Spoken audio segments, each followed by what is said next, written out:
Hello everybody, welcome back to Sector 1. We are here tonight after the long mid-season break, and we're back here for round 6 of the Sector 1 M3 Challenge. Of course, we're switching things over this time, and we're starting the round with Category 2. My name is Lenosis, and joining me in the commentary box this evening is your Division 4 race director, the Plumber. How are we doing tonight? Oh, very well, thank you, mate. And yes, well, it seems to be. It seemed like a long break. Sorry, you cut out there. Oh, sorry. Yes, it seemed like a long break. Yeah, it definitely felt like a long break for a couple of guys because we had the Enduro spread out over a month. These Div 4 guys have actually had the least amount of break. The Yes. guys who are about to get started momentarily for qualifying, but yeah, it's only 3 weeks for them. But the Div 1 guys, they've got to wait another week, but they've already been waiting for 2 months. So yeah, it's unfortunate or lucky, depending on how you look at it, depending whether you want a break or not. But yeah. So before we get too ahead of ourselves, let's have a look at the track map for this evening's race. This is how they will be shaping up on the grid tonight. So it's round 6 at Dragon Trail Gardens. It's 29 laps. It'll be in the evening, the race time of day. 2 times tyre wear, 5 times fuel, with 2 times time and a 6 litre per second refuel rate. And there is rain forecast on the radar tonight, which is quite interesting. I mean, looking very forward to any chance of rain. I mean, it always throws a spanner in the works. It'll be the same weather settings for all 4 divisions. However, as I'm sure Bumcrack has tested in his testing, it's not guaranteed, and it could go either way. But it's scary when it's there. Yes.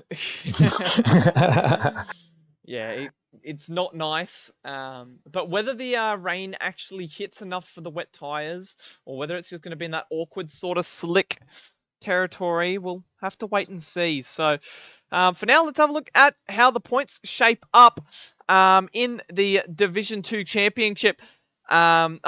Category 2 Championship, I should say. So Sizzling Sausage leads the way on 149 points, with Revs just behind. The Privateer, who was leading the championship in early doors, he's dropped to second place for round 6. Black Project finds himself up in 30s. Your man, Bumcrack for Cracket Esports. Big J in 4th there for Symmetry, with Carbon Boy in 5th for APR. Budsy there in 6th. Snake Eyes and 7th. The 2 Privateers there as well. Frelix in 8th for Hooncorp, The Stranger in 9th, CDXL in 10th for Dadson, Wartime 11th, VF for Dadson in 12th, Renegade in 13th, Killer on the Loose in 14th, and then Division 4, who's about to go out, we have Prua, who has been promoted to Division 3 for this race, with the late scratching of Excel. We have Madrick there in 16th, Petey Pop 17th, Cruisin 18th, Debrev 19th, Good Doc 20th, Keswick Johnson 21st, Laminator 22nd, Level at 1 23rd, Daz in 24th, Nemesis 25th, Jim Bob 27th, and Spitzy there in 28th. And that's how they will be. That's how the point situation lines up as we're about to go racing here at Dragon Trail Gardens. Now, another pointer with the chance of rain here tonight is that it has massive implications on the strategy. We've got 2 sort of main strategies that have been spoken about and people are willing to try. They're both 2 stops, or it could be 3 if the rain comes. But you've got the 12, 12, and 5, which the genius of this is that you want to try and hold off as long as possible to try and see what the rain's doing and try and save a pit stop. But it's not the ideal dry strat. The ideal dry strat is the 2 stop of the 10, 10, and 9, which I think the variability here will catch out a lot of people, and we'll see quite a difference in strategies, which if the rain comes or it doesn't come, it's going to come down to the wire, absolutely. Yes, it certainly will be an interesting race tonight.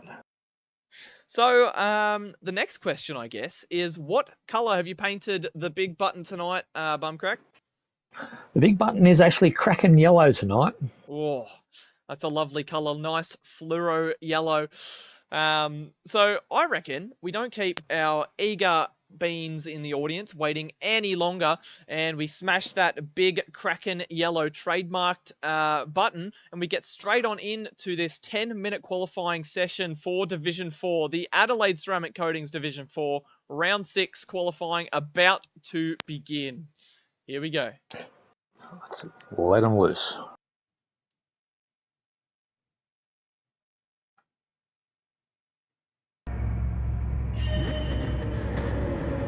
And we are getting some drivers out on the track, beginning to.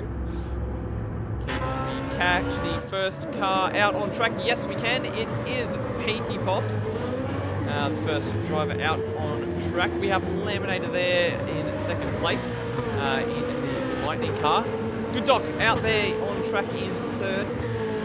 Madrick, the guy behind, fourth driver out on track, just warming up his tyres there, along with Kezza Johnson just behind. We have Daz just behind Kezza as well. It's played car. Spitzy there in seventh.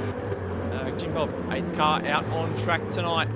Debrev, ninth car out on track as the CP cars return to their normal cars after they sported that special split livery. Half black, half white cars in the Enduros, which, yeah, good to see the standard livery back out on track after the awesome once-off made its way out onto track. Level at 1 there in 10th, out on track. And the last driver out on track this evening is Nemesis, who is sporting new colours in way of their major sponsor there, Brazen Brownies, on the side of the car. Yeah, nice pink and black. I think it's been quite a few seasons since we've last seen a pink car or pink team. I think it has to go back to the Deeds cars, surely. Yes, yes. Pink might be the new fashion, I think. Yeah. I mean, I have pink wheels on my car, so I think they are in fashion. As we're seeing Petey Pops and Laminator, struggling a little bit there. Laminator in the background, he had a bit of a moment on the curb, that's serrated curb, that it's lined around all the edges of the racing surface here at Dragon Trail. It's infamous and very well known that you do not want to get anywhere near those serrated curbs, because they really do mess up your day, and it's not a fun time if you get switched up on one of them. Oh, look at the understeer through there. I would have to say that the wind direction plays a massive part with that understeer there for those guys through the S's section of the circuit. A 4.5 meter per second tailwind. Oh, as they're all messing it up into the hairpin. As I was saying, that tailwind really messing up these guys' days already in early doors. As they complete the second sector. About to see the first few laps come in as watching Petey Pops tackle the Death Chicane. Of course, not the Death Bus Stop Chicane, but it's the Gardens version of the Death Chicane. It's just a regular chicane, no bus stop involved. Zigzag. Yeah, with 2 death curbs. As he's about to cross the line, what lap time is it going to be for Petey Pops? Does he go to the top of times? Of course he does. He's the first driver to cross the line. But Madrick immediately a second quicker. That is a rapid pace from Madrick in early doors in this session. Jim Bob up to second place. Wow. He'll be very happy with that. A 32.9 for Jim Bob. Now, I was talking to Jim Bob before the race, and he wasn't too happy with his pace, but I think seeing that pop up, the big P2 up on his screen, he'll be very chuffed with that. And hopefully he can stay there. A front row start for Jim Bob will be brilliant at the start of this one. Oh, Madrick was pulling out some really nice times in pre-practicing this evening. As with Good Doc. Good Doc was doing all right too. Yeah, I mean, in the somebody has spun, I believe, maybe. Well, Nemesis has spun. No, that's Malevolent One who's spun. Yeah. we'll see if we can catch that on the Liquid Solutions action replay, potentially. Let's see what the replay has for us. As he comes through the rise. Oh, yeah, just on the power, and I don't know, that's a very odd incident, that one. So hopefully he doesn't get too beat up about it, and he continues on for now. But he's P3 at the moment, so Malevolent One, he's set a brilliant lap at the start there, but now potentially a flat spot of those tyres. He's going to be coming in for a new pair of boots.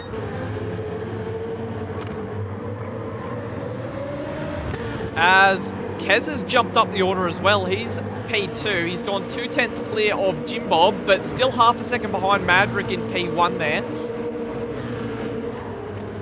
Bit of chopping and changing in the order here. Petey pops up to P5. Malevolent One into the pits as predicted. And so Maverick's the first driver out on track here, and he's on pole position at the moment. So it's funny how it works out that way.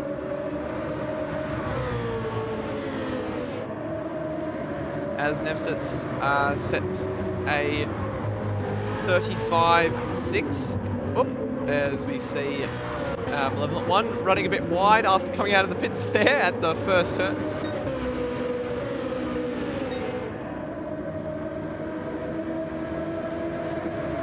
With Maverick at the moment.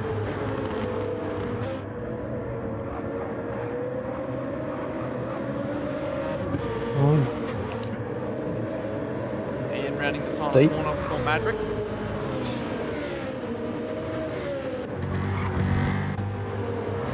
And he is boxing.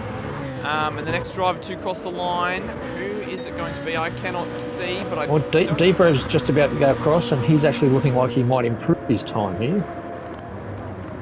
Where is he? There he goes. Oh, he does to P5, but Laminator goes to P3, and Jim Bob reclaims P2 with a 32.3. Wow. He'll be happy with that one. He's stoked. But yeah, Laminator up to P3. He's already... Oh, as we see, who's that in the fence? Is that Jim Bob? No, it's Good Doc in the fence there. And the Laminator. Catch that on the Liquid Solutions action replay. So what's he done through here? He's come into Istanbul and runs wide. Yeah, very easy to do. And oh, there's 3 of them. Oh my goodness. They all went off the track. So maybe the wind's just changed direction a touch there, and it has. You can see that wind direction. It has, yeah. Still quite strong. And yeah, it's no longer a tailwind, but it's sort of a cross westerly wind. But that can really affect these drivers, especially through that corner, because you're at maximum load on the tyres and you're using all the aero you have, and then all of a sudden you've got that wind that's pushing you into the corner. Very easy to understeer wide and off the circuit, which we saw 3 people, one after another, all do the same mistake. Keza will be the next across the line. These guys should get 2 more laps in this session. He's down on his time. Let's see if he can put in a ripper lap before the end of the session. Right on board with Keza here. As he flies down the second straight into Istanbul now. Quad apex, hard to get rate. You're braking the entire time, trying to use a little bit of throttle to keep the car steady. Try not to understeer off the track, and that's very clean on rail tracks from Keza, and he's up by 2 tenths. Through the middle section now, through Salsa, and down the hill now towards the hairpin. Use that inside curb to stop you from running wide. 100-meter brake board, stand on the brakes, get it turned in for the hairpin. Early on the throttle if you can, a little bit of partial throttle to get it round. Now it's going to be flat stick all the way down towards the sawtooth. Turn 11 to 13. Still up by 2 tenths. Do you straddle the curb on the inside? No, you don't. Not if you're Keza. avoiding those death curves, trying to keep the car as clean as possible through there on the power. Now, this is the make or break of the lap. Pirelli Parabolica, because it's going to burn through your Pirellis. Oh, almost flat stick through there. He's going to be on the power on the run down to the start-finish line. And what's it going to be? Oh, he goes to pole. Oh, what a lap from Keza. He's going to get another crack at it too, but Maverick, oh, he's got it even Magic's more. trying to, I had 0.4 of a second. He's just throwing it back at him. Oh, what a qualifying session. This is just brilliant. And Keza, he's probably thought he's got the job done, but now he's got to go again. He's got to somehow find 4/10.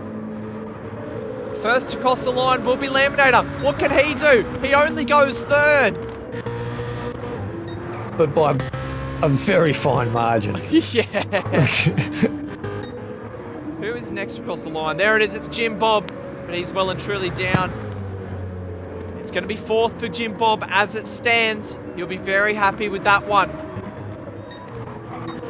Who next? It's Nemesis. He's down on his lap as well. Malevolent 1. Rounds Pirelli Parabolica. And he is well and truly down on his time as well. Potentially a moment for him. But it's going to be Keza. Through the second sector split. It's looking good at this stage of the lap. Using all that curb on the left side of the track. Gets it turned in. Using all the entry curb and exit curb. Yes, he does. It's going to be close. 31, 32. Oh, he's down. It's going to be P2 for Keza. We have then 3 cars in a train about to cross the line. Nobody improving at the moment. We have Dobrev and I believe that was Daz who crossed the line. No, that's Petey Pops. No improvements towards the end of the session here. I believe that's everybody run and done. Certainly is. Wow, that was an intense session. That could have been anyone's. I mean, after that first lap from Madrick, it just looked so certain. And then Keza out of nowhere, he found the lap, but then Madrick immediately closed any hope of Keza's pole position down and put 4/10 on the rest of the field. What a qualifying session and what a lap from Madrick. As we'll have a look at the qualifying results for round 6 of the Adelaide Ceramic Coatings Division 4 M3 Challenge. So Madrick lines up on pole position with Keza Johnson alongside in P2. Occupying the second row of the grid is a Laminator and Jim Bob, with the Brev and Malevolent 1 behind. Daz in 7th with Petey Pops in 8th. We have Good Doc in 9th, Spitzy 10th, and Nemesis will be starting the race from the rear of the grid. Oh, that was an action-packed qualifying session. It must be said. That had everything. They just found that pace at the end. It was 31.6. That's a great time. I mean, I think the biggest standout for me is Jim Bob. That's a brilliant qualifying for Jim Bob. He was up there the entire time and got pipped in the last few laps by Keza and Laminator, but yeah, he'll be very happy with that. Straight out of the gates, bang, set a lap good enough for P2. And yeah, starting on the second row of the grid, Jim Bob will be very happy with that. Yes, will be. So we put out a poll a little bit earlier, and we were asking who will win the Division 4 race tonight. Make sure to update your vote after that qualifying session. We had a lot of people voting Petey Pops, and we had a lot of people in the chat saying Keza. So looking forward to seeing how things shape up in the next 50 minutes of racing action. 29 laps about to get underway here at Dragon Trail Gardens Reverse. It's going to be a brilliant race. After that qualifying session, I'm so excited. I mean, I started saying it, but I didn't mention much on it in the qualifying, but the new physics model, lots of sliding, lots of understeer. So these guys sort of adjusting to that. It feels a bit more, what's the word? Easy on these Division 4 guys. It's not as snappy as in previous versions of the game, but I mean, in the case of Madrick, he's just come out of the gates and molding perfectly to the new physics model. So, yeah, I don't think we keep these guys waiting any longer, Bumcrag. Let's get straight into this Division 4 Adelaide Ceramic Coatings Dragon Trail Gardens race. Let's set them loose. Here we go. About to go underway. Don't go anywhere, anyone. Don't blink, or you might miss all the action that's about to happen here at the circuit.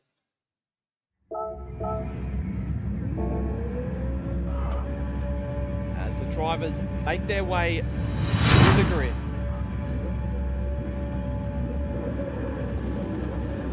Revs rising. Hear the roars of cars. The light sequence begins. 3 lights, 4 lights, 5 lights. And we're out and racing here at Dragon Trail Gardens. Looks like Madrick gets off to a good start. And we see who's that in the background. Petey Pop's flying in the background into the first turn. Do they keep it clean? They're 3 wide. Oh my goodness. For the lead of the race. But looks like Madrick keeps it fine up top. Laminator slides on through into P2.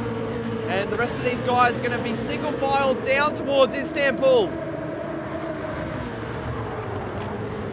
This is going to be tricky. This is a crucial... Oh, somebody's off. No, it was just flag. Luckily for Malevolent One. That could have been very wrong. On cold tyres, this corner is absolutely crucial. But they keep it steady for now. Madrick, he's put half a second on the field already. Laminator following in pursuit, hot pursuit. Trying to catch up to the tail end of Madrick and not let him get away after that brilliant qualifying pace. Under brakes now, we see Jim Bob. Oh, somebody spotted. Oh, they're both off. That's disaster. Kez has inherited the lead of the race.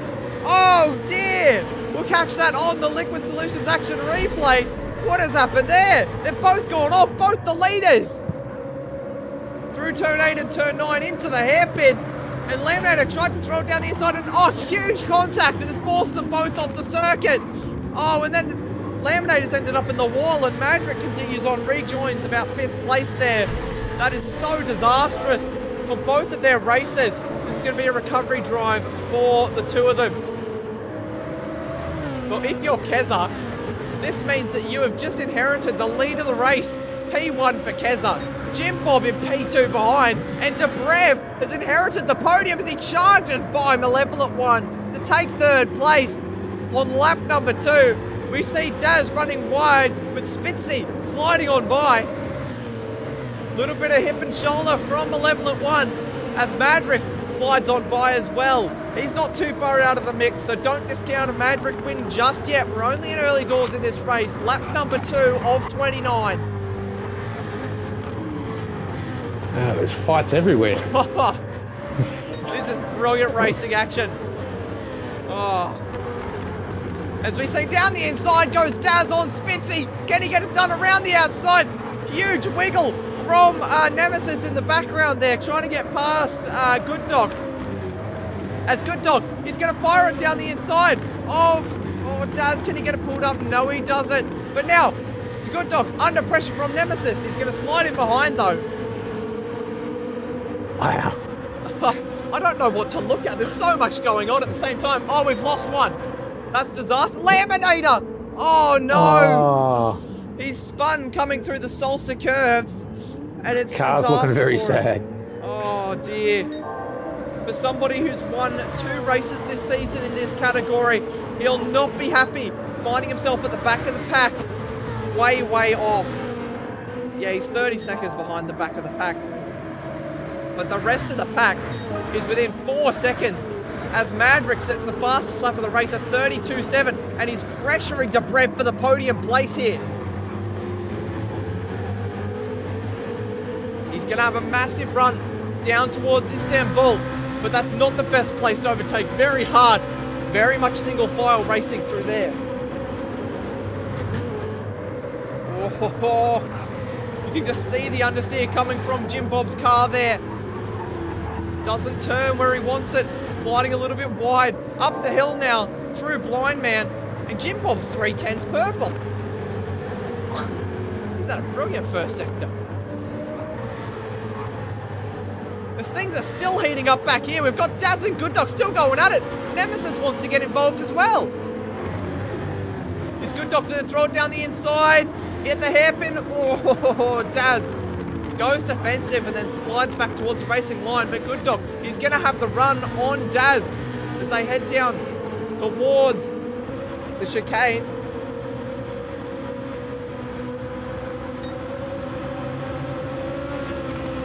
Is he going to be close enough? No, not quite.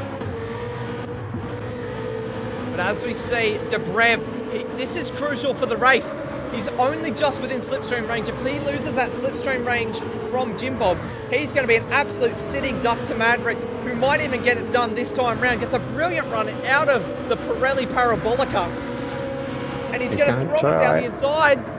Is he deep on the brakes? Oh, can't quite get it done. That's brilliant defense from Dobrev. Knew he could stamp on the brake pedal late, leave the room on the inside and still get it stopped before he slides off the circuit. But now, Dobrev vulnerable into Istanbul this time round.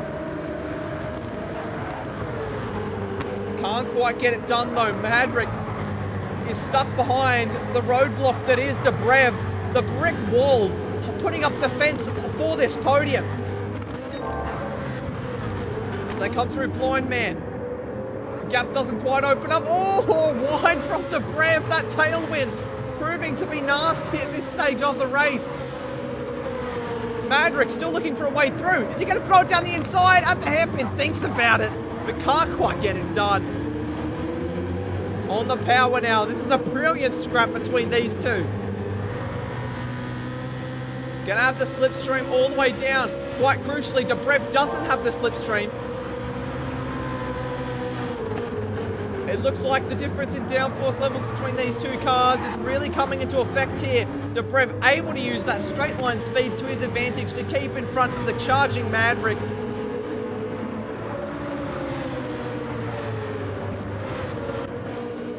As we look further down the order now, and things look like they've settled down between these guys. But we've lost another one. Petey Pops has fallen off the back of the pack on lap 4 of this race. The doghouse driver finds himself in P10 at the moment. Back up the front. Oh, Maverick gets it done. Oh. Finally got it done. But now Dobrev looking back at him potentially. No, it's not going to happen just yet for Dobrev.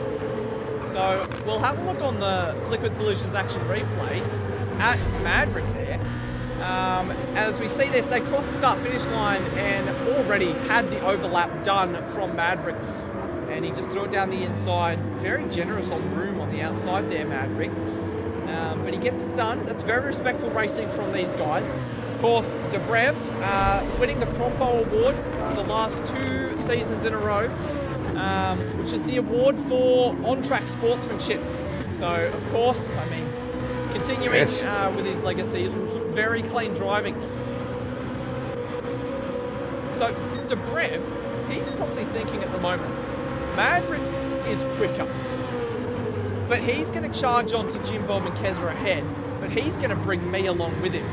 So I think Dobrev is quite content to just sit behind Maverick and let him be tugged along all the way up to this front leading pack, which Jim Bob's had a mare coming through the chicane there, and he's lost almost a second of pace. And by the time they get down to the braking zone of the first turn, it is going to be a second of pace. Under brakes now. Jim Bob running a little bit deep. The gap opens up for Maverick. He's going to run onto the serrated curbs. It's going to compromise his exit, but Maverick, using all the power of that Black Rose car, is going to try around the outside of Istanbul. Can he get it done? Yes, he can, just about. Oh, 2 by 2. Maverick gets it done from around the outside. That's a spectacular move, but Jim Bob isn't going to let it die that easily. He's going to keep trying to push on and get this position back. But that's alarm bells for Keza.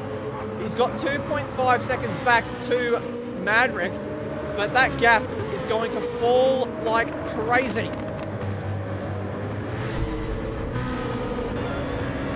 Right on board with Maverick as he swept around the outside of Jim Bob into Istanbul. Oh, what a move that was. Absolutely brilliant stuff from Maverick there to get himself up into P2. Spitzy, Daz and Good Doc have actually managed to find themselves back on track again. Oh, they have too. Look at this. More mid-pack battling for these guys. This is for P5, these three.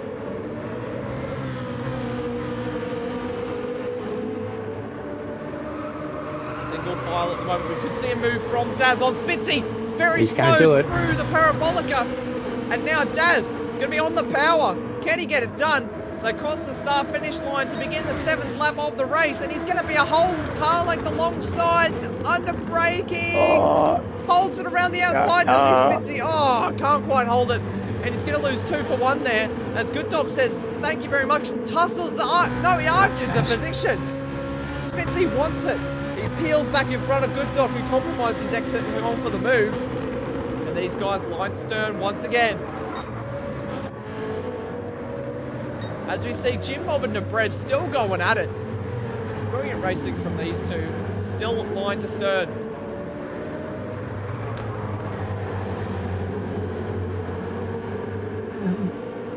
Madrick is slowly working on that gap to Keza. Yeah, it's under 2 seconds now. Madrick wants to get into the lead of the race as soon as possible after that lap 1 incident between himself and Laminator.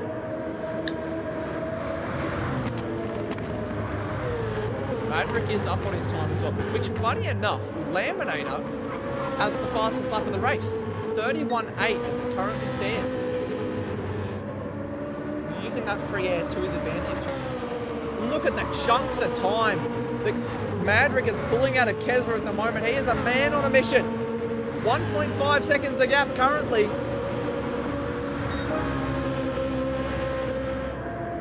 As they begin the 8th lap, Madrick sets his quickest lap of the race, 32.4.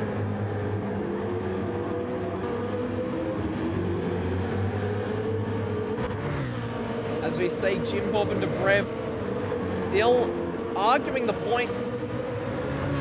As Good Dog and Spitzy have fallen off the back here. Well, Spitzy, of Daz I should say. Yeah, Good Dog's got past Spitzy. And now these guys just plugging along in 6th and 7th at the moment. Oh, Good Dog's ran wide. Oh, both ran wide. Oh. Spitzy's gone out in sympathy. Oh. I think that's the same thing as what we saw in qualifying as they come into blind man now. Oh. That's some nice racing, actually. Yeah. Just like we saw in qualifying, that crosswind starts to come into effect, and it's caught out a couple of guys who aren't quite paying attention to that crosswind. And it has swung around a lot more to the east. Yeah. It's still quite strong. 4.2 meters per second. It is from the ocean here. Very windy. Yep. It's actually coming off the ocean there. Into Pirelli Parabolica 4. Jim Bob now chasing Dobrev for 3rd position. Which I believe they've switched. I believe Jim Bob was ahead of Dobrev just a few laps ago. Yes, you are indeed correct. So now, is Dobrev able to put a gap on Jim Bob, or is Jim Bob going to argue the point? With Jim Bob, that's usually a rhetorical question. He comes back at him into Istanbul Park, still 3/10 behind, not close enough to make a move this time round. Oh, the tyres will be screaming through this quad apex left-hander. Now, hello. Look at who's in P5. Mr. Daz is only 3 seconds behind Jim Bob here. He's not out of this by any stretch. And he's not off the pace either. 32.5 is his current best lap. He set on that last lap. And we won't be very far off our first round of pit stops neither. We'll see what everyone's going to try and achieve. Well, if you remember back to our strategy equation, both 2-stop strategies ideally, but with that potential of rain towards the end of the race, it really comes down to, do you try and stick it out to gain information, lose a couple of seconds on track, but in turn you get to know what is coming in terms of the rain? Or do you just stick it out like Maverick and just go big or go home, do the optimal dry strategy, hit lap 9 or lap 10, and just keep those consistent stints all the way home? I believe that's exactly what Maverick is trying to do. 9 laps. I think you'll find you'll actually gain a small advantage here with the undercut. It might hurt him towards the end of his stint, but you'll get an advantage out of this. I mean, it depends, because it seems like the track is ramping up. I mean, a lot of guys are still setting personal fastest laps, and the new physics, it really takes a lap or two to warm up those tyres. So I think the overcut is a really good bet for a lot of these guys. And I think that we might see somebody throwing an 11 lap stint, or even a 12 lap. Yeah, it's very, very possible. And yeah, it has its advantages as well. Depending on how you set your suspension up too with the tyre wear. Yeah, exactly. Like if you burn through too much of your tyres, like if you stay out too long on the overcut, then all of a sudden you're risking just burning out your tyres and losing more time than the overcut permits. It's quite the balance. It's a balancing act, that's for sure. So interesting enough, Maverick and Keza were flying at the front of the pack, but Jim Bob and Dobrev, which they've switched again. Jim Bob and Dobrev. They have. And there was quite a gap, that was 2 seconds, so Dobrev's had a moment somewhere. A big one, because he hasn't even started fueling yet. Oh, that's hurt.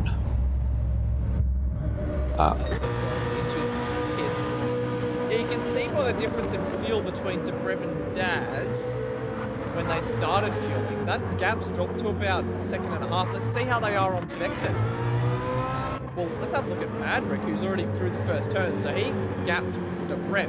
And that gap to Daz down to 1 second. Oh no, it's opened. Well, it was down to 1 second, as you saw for a split second. So that was the gap coming into the pits. And then when Daz came out, that meant that Dobrev is underfueled or Daz is overfueled, which we've come a long way into this race without an APR tyre and fuel update, just because the racing has been so jam-packed in the early stages of this race. So what do you say we jump into one before we miss the rest of the whole field? I think we actually should at the moment, because there's actually a fair bit to say here. We've got Keza out the front there, who's about 25% worn. Looks like he's got about 10% fuel, so I'm thinking he's heading into the pits as we speak. And I'll come back to him depending on how much fuel he puts in. Jim Bob, who's in the same position, he's going into the pits there. He's got a good fuel save on board. Malevolent One. Now, he's got horrible tyres. I don't know how he stayed out for this lap. His fuel is looking actually pretty good, but his tyres are 75% worn. He's only just going to make it back into the pits with those. Lambrinators, he's got very good tyres. His tyre wear was really good. His fuel was pretty bit average.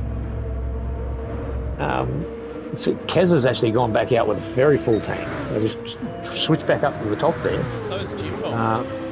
Yes, and Madric's actually, he's only gone out with about 80-odd%. Big changes. Yes, big changes up the front there. Malevolent One's now in the pits, and he's chosen to go out with a full tank as well. Looking to go for the big run this middle section. Yeah, this middle stint is quite crucial, because if you can go long, you can get to know what's happening on the radar. You certainly can, yes. It was something I was looking at, going along so you could actually have better soft tyres for when the rain did hit, because the best option, I think, was to ride it out with your soft tyres, which was a big brave call if you were going to do it. Yeah, absolutely. But back in, Spitzy's obviously been into the pits. He's not got a lot of fuel on at all, and sitting back in 8th place because he didn't put too much fuel in. And Laminator's put in the hard yakka after his lap 1 incident, and he finds himself back up in P8. He's P9. Yes, and he's got about 80% fuel, so he's put a fair bit in, but not as much or as little as some. Again, with Nemesis, he's actually put a reasonable amount in. It's all going wrong for Spitzy and Malevolent One. Oh, what's happening to Malevolent One? That was big. That was very strange. We'll catch that on the Liquid Solutions actually. So as they came into the chicane, Spitzy threw it down the inside, made contact with Malevolent One, and then we see Laminator, who tried to throw it down the inside as well, but then Laminator got checked up. So, contact there between Spitzy and Malevolent One. They continue on. Yes, basically all we had left, I think, was Nemesis, who, he's a fair way in the pack now, but he's sitting on about 75% fuel. I think he's at most of them look like they're going to come in on a lap 20 or maybe 21. Yeah, absolutely. I mean, we just see Madrick setting the fastest lap of the race there, a 1:31.7. So he's pinched that from Laminator by a couple of hundredths of a second, so he's done well there. And he gets back up, extends his lead, I should say, 2-3 seconds over Keza in P2 there. Yes, he seems to be holding it quite consistently about the 3-second mark the last half lap. Yeah, I mean, Keza's not giving up just yet. He only lost 0.4 on the last lap, but those tyres, they're coming up to temperature. You can see that first lap from Keza there at 134.9, so he's made a mistake somewhere on the lap on cold tyres. But he's still got 5 seconds back to Deprev, who don't discount Jim Bob just yet for the podium. He's got Deprev a second ahead, but he's also got to look in his mirrors. He has Daz behind, a second behind. Daz isn't too far out of this equation either. Wait, hang on. So these two have switched over again. So Jim Bob was ahead of Deprev. Oh. We probably really should stay on these guys more. Yeah, can they just stay in the same position for just a few laps, please? As we see Deprev running a bit wide there, so maybe this is how these guys keep switching. Well, but we might actually catch one of the switches on camera, as 3 tenths between these two guys currently, and Jim Bob could be looking to the inside. He does show the nose, but he's still... Oh, there might have been a little contact there. He ran very deep there, Jim Bob. But what that has done is that error has checked him up, and now Daz is looking very racy, and he's arrived on the party scene, and he's looking to take 2 for 1 at his... Oh, Jim Bob! He's into the fence! Oh! And Daz is going to grab that discount 2-minute noodles from the cooking oil, and he's going to slide himself up into P4. Then he and immediately straight crashes off. into the wall. Oh, Daz. Oh, he probably got a little bit excited, saw that the podium was on, and then disaster for the switchblade driver. Oh, you hate to see it. So watch this all unfold again.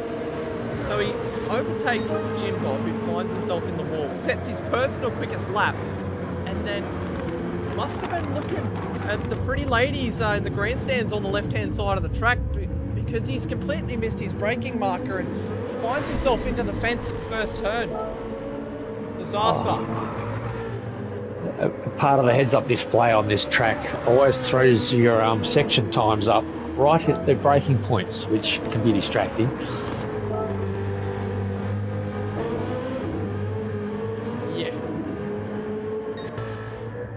But the gap that Daz closed down in that first stint, he can do it again. And with rain coming up soon, potentially in the next 20 minutes, I mean, anything can happen. Don't discount Daz out of this race for a podium at all.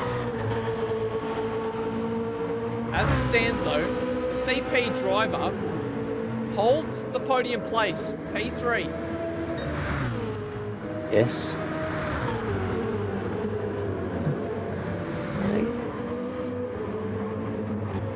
Kez is starting to close this gap again. Yeah, it's down to under 2 seconds. So there's the so Kez has stayed out an extra lap. Compared to, I mean, extra 2 laps. Maverick did on lap 9, Kez on lap 11, so he has 2 lap fresher tyres, and he is purple with the first sector. So Maverick is at that stage of the stint. He's been on these tyres for 7, 8 laps now, so he's really going to be starting to struggle. And now Kez has only got like 5 lap on tyres essentially, so he's going to really be able to pressure. As Maverick makes a big mistake there, and he's lost. It's under 1.5 seconds. He is losing a bucket load of time. And he's chewed his tyres too.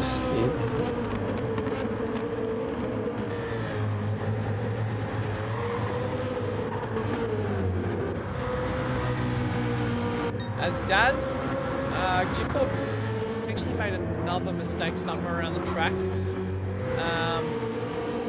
The gap forward and gap backward between DeBrev and Daz sort of evened out, about that 3.5 second to each of them. Daz is here in P5. He's got good dot 12 seconds behind, so he's going to be all eyes forward. And after his incident on lap 15, he'll be wanting to forget that ASAP and push on to potentially get up to this podium. It's a hard ask, 6 seconds, 12 laps. Oh, it's doable. Meanwhile, Petey Pops is actually getting very close to Nemesis right down the back there, trying to make his way back after some serious misadventures. As they come into the Pirelli Parabolica. Looks like he is going to get past Nemesis. It's a brilliant run out of the final corner. He's going to slingshot by. Up into 10th place he goes and sets his personal quickest lap while he's at it.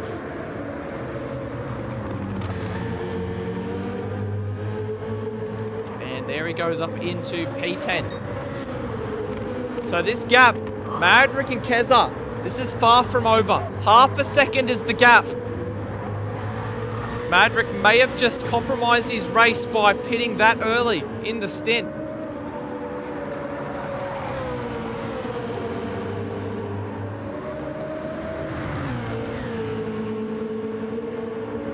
As they cross the line, half a second still the gap.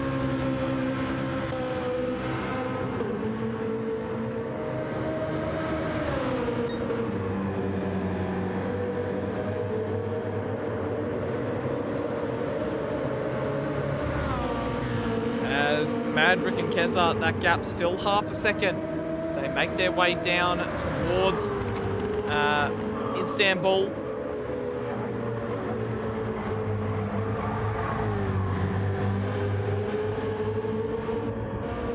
And they head up through Blind Man.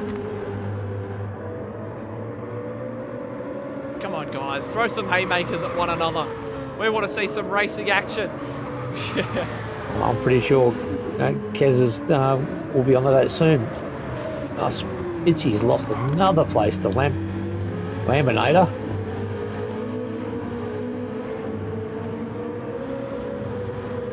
He's going to try and get it back. Oh, into Istanbul too wide. Oh, that was great stuff. Oh, throws it back down the 2x2 through Istanbul. I think there was a different leader at every apex of the 4 apexes. That was brilliant by these two. Awesome. Come on, Spitzy, run him down.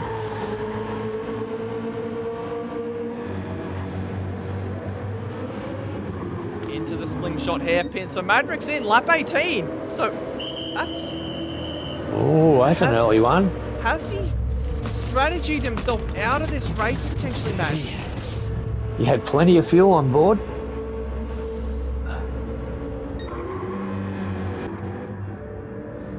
So So Kez is just going to run his race now. So he's going to have to fill it right up to adjustment.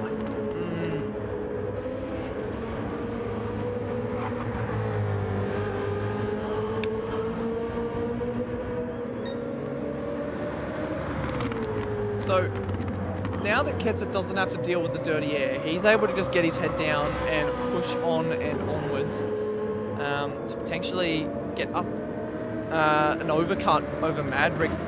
I mean, it was bad the first time. We saw it just then. He closed down seconds in a matter of laps.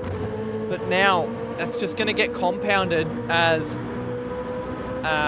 Madrick has pit potentially 4 or 5 laps earlier than when Keza is planning to pit now. You see Madrick on those fresh tyres, pressuring Gooddok and slides on by with relative ease. Fresh softs versus old softs. Yeah, that's not even a question. Yes, but it was also a little bit lucky. You can come across traffic at awkward positions. Yeah, exactly. I mean, it was a little bit awkward because it was through the S's section there. But I think, yeah, Madrick, as soon as they got to the slingshot hairpin, he just threw it down the inside. Easier to like. But now the good news is he does have a lot of open air, 16 seconds to be precise, to Daz up front. And he can use the fresh air and the fresh tyres to try and make some headroom on it. Yeah, absolutely. It's going to be a big ask, though, I think. Oh, thank you for pointing that out, Rainbow Socks in the chat. We have a real battle on our hands. Dobrev and Jim Bob just 4/10 next to one another on track. Ooh. These two still going at it. They're not letting the podium die just yet. Oh, Jim Bob throws it down the inside. Can he get it done? Yes, he can. Oh, Dobrev has run wide. Was there contact? Was there a rear tag from Jim I Bob? think there was a little bit. But they continue on now. Jim Bob up in a P2. Let's have a look. See if we can catch. Oh, well, we'll just leave it a second for the Liquid Solutions action replay. Jim Bob's really been struggling with the Pirelli Parabolica. So let's see if he struggles this time. And if Dobrev can do a return to sender and fire it down the inside into the tabletop. No, it looks like Dobrev is into the pits. Very, very interesting. Yes, he's not going to make 9 laps home. So we're going to watch the Liquid Solutions action replay. Was there contact? Oh, I don't think so. I don't think there was contact. If there was, it was very, very light.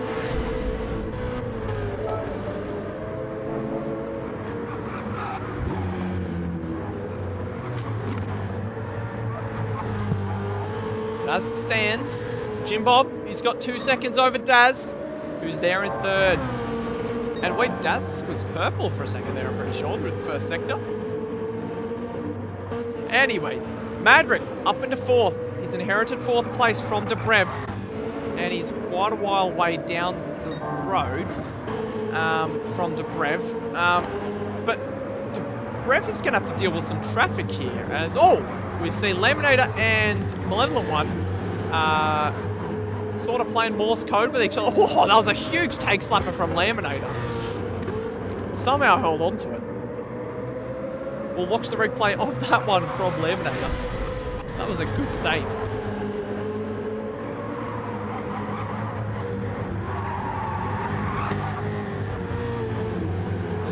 Took lots of curb and then correct, done.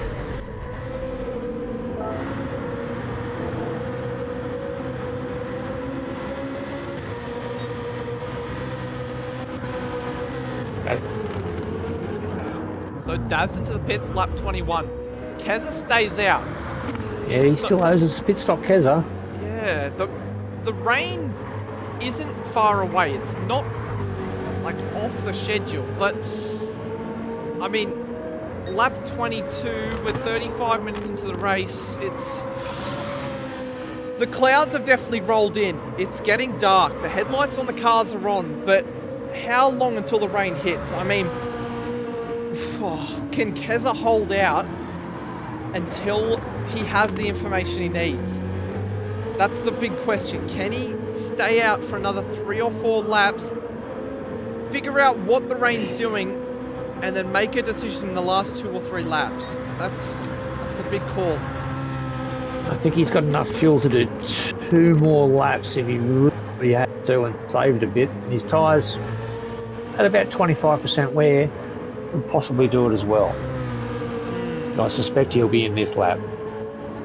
Oh, there you go. He's down to 10% now, so almost has to. Oh, he goes round. I was watching him very closely there as the drivers before this race, they were handed a sheet of paper with some colourful red and green boxes of where they can and can't enter the pits from. And if he was pitting on that lap, he would have gone right over the rectangle. So, good thing he did go around again. Yes. And it's actually a very hard pit to enter without knowing that 3-second penalty. Yep. A little bit too fast into it. Those things are sort of spread out, but the closest battle on track at the moment is Laminator and Malevolent One, who are going at a hammer and tong. They've been actually at it for the last lap and a half, 2 laps. They've, yeah. Yeah, they were with, they were with Debrev, weren't they? And then Debrev has skipped off a bit, potentially. And both Laminator and Malevolent One have got almost identical tyres and fuel. And they're both good to finish the race without any more pits. It's only Keza and Jim Bob that owe us a pit stop, I believe. Yeah. Now Madrick watch. Last lap a 1:31.2 to set the fastest lap of the race. Oh, nice. That's pretty quick. So Keza's in, 2% in the tank. Has he got the information he needs? What tyres are going to go on the car? I would imagine it's slicks, as there's no hint of rain at the moment, but does he know something that we don't? Madrick is going to inherit the lead of the race, but by how much? Not by a lot, as Keza rolls out of the pit box. There's the gap. 50. That's the race at stake. 3.6. 4 lap tyre advantage. 4-second gap. That's the situation. Can Keza get it done? We saw the pace differential on a 2-lap overcut. What's it going to be on a 4? I expect Keza to be quite slow on this outlap. Maybe even see that gap pop up to 5 seconds if he's slow on this outlap. But I think it's all eyes on these guys. He seems to be holding it together.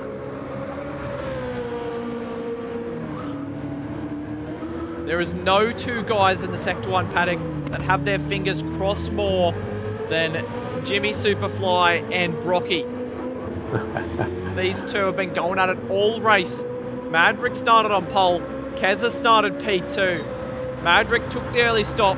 Keza stayed out. And now it's all going to come down to the final 5 laps around this Dragon Trail Gardens. Rain on the radar is forecast. It's coming from the Mediterranean Sea at the moment. Yes, that wind has really switched around, hasn't it? Will it hit? That's the big question. That's the golden question. We see the clouds rolling in, looking darker and darker. Put a little bit of moisture on the track, shake up this whole race, turn it all on its head.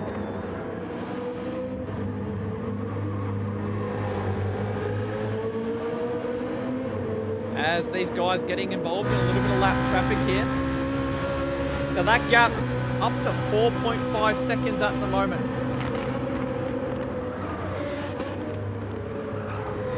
So what Jimmy Superfly has put in chat is his fingers crossed for rain hard and force the pit stop.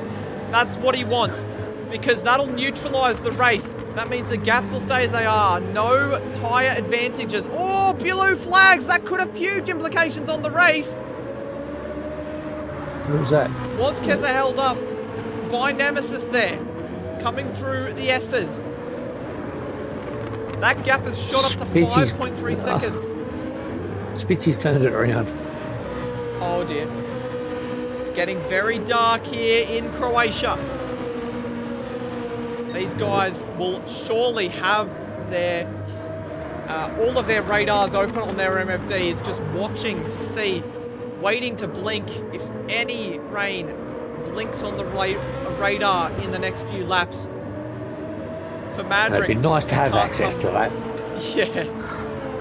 For Madrick, the finish line can't come quick enough.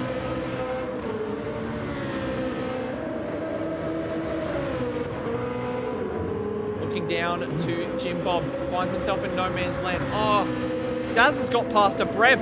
Dobrev, who was sitting P2 at the start of this race, finds himself all the way down in P5 in the late stages. Look at the brake glow on the cars. Temperatures are dropping, so I think the track's getting a little bit slipperier in places. Absolutely.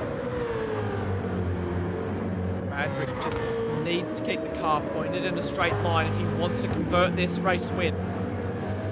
Jim Bob flashing the lap traffic of Nemesis, just letting him know that he's there.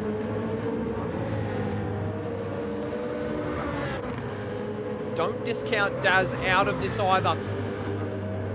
3 seconds the gap. A little bit of lap traffic could turn this battle for the podium on its head. Madrick is doing everything right in this stint. He's managing the gap. 5.7 seconds, 5.6. So Jim Bob makes his way through Nemesis there. Daz and Dobrev are following in suit, as Nemesis spins out of the way. Handy. A bit of an unorthodox way to handle the blue flags. As Daz and Dobrev, these guys neck and neck all race.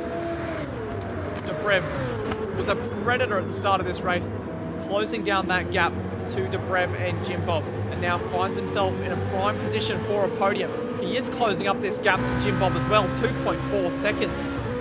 Oh, he's got way better tyres than Jim Bob has. This is going to be Jim a Bob's really tyres close are race. horrible.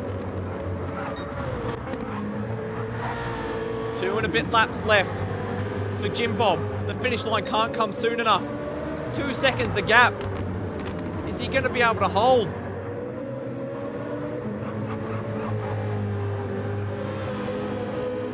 .5 seconds. Daz is taking absolute chunks of time out of Jim Bob. Under brakes into the slingshot hairpin. 1.1 seconds. Jim Bob, does he get a good exit? Yes, he does. Daz runs wide. That might be the little bit of breathing room that Jim Bob needs just to get away, skip away, and hold the lead. Other news, Madrick and Keza, 5 seconds is the gap. It has come down marginally. It's all going to come down to the last 3 laps, or 2 laps here. 2 to go. 2 to go is the call for Madrick and Keza. As the fog rolls in here on the shores of Croatia. Will the rain hit? Will it turn the race on its head? Could we see some last lap drama?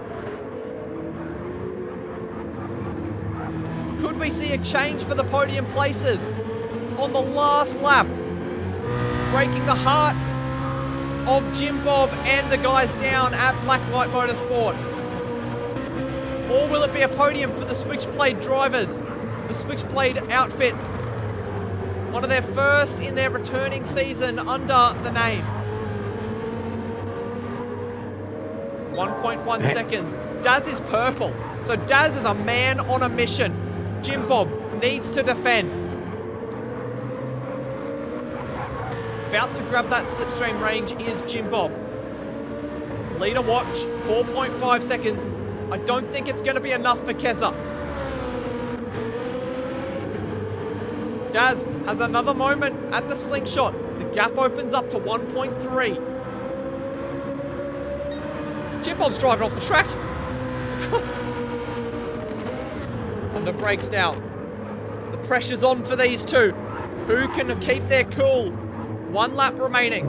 4.3 kilometers. Jim Bob, he's had a massive moment. That could be it. That could be the podium. Daz pressuring the rear end of Jim Bob. As they come through Pirelli Parabolica for the second last time of the race. Full defensive mode for Jim Bob. He needs to use the maximum straight line speed of his car. 4 kilometers left. Separate these two from a podium. Jim Bob holding on for dear life. Can he get it done? Daz, this is closer than he's been all race. He's going to pull alongside. Not through his sample. No! This is going to end in disaster. On the brakes. Daz goes through. Oh, Jim Bob falls to P4 on the final lap of the race.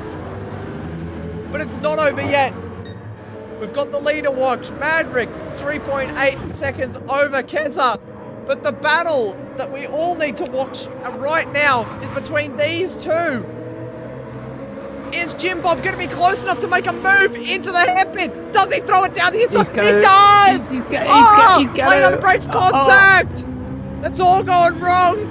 He's going to let him back through. The redress, potentially. Maybe. I think he is letting him back through. Oh, yeah. Ooh, maybe. I don't know. Maybe not. They're side by side into the final, into the chicane for the final time.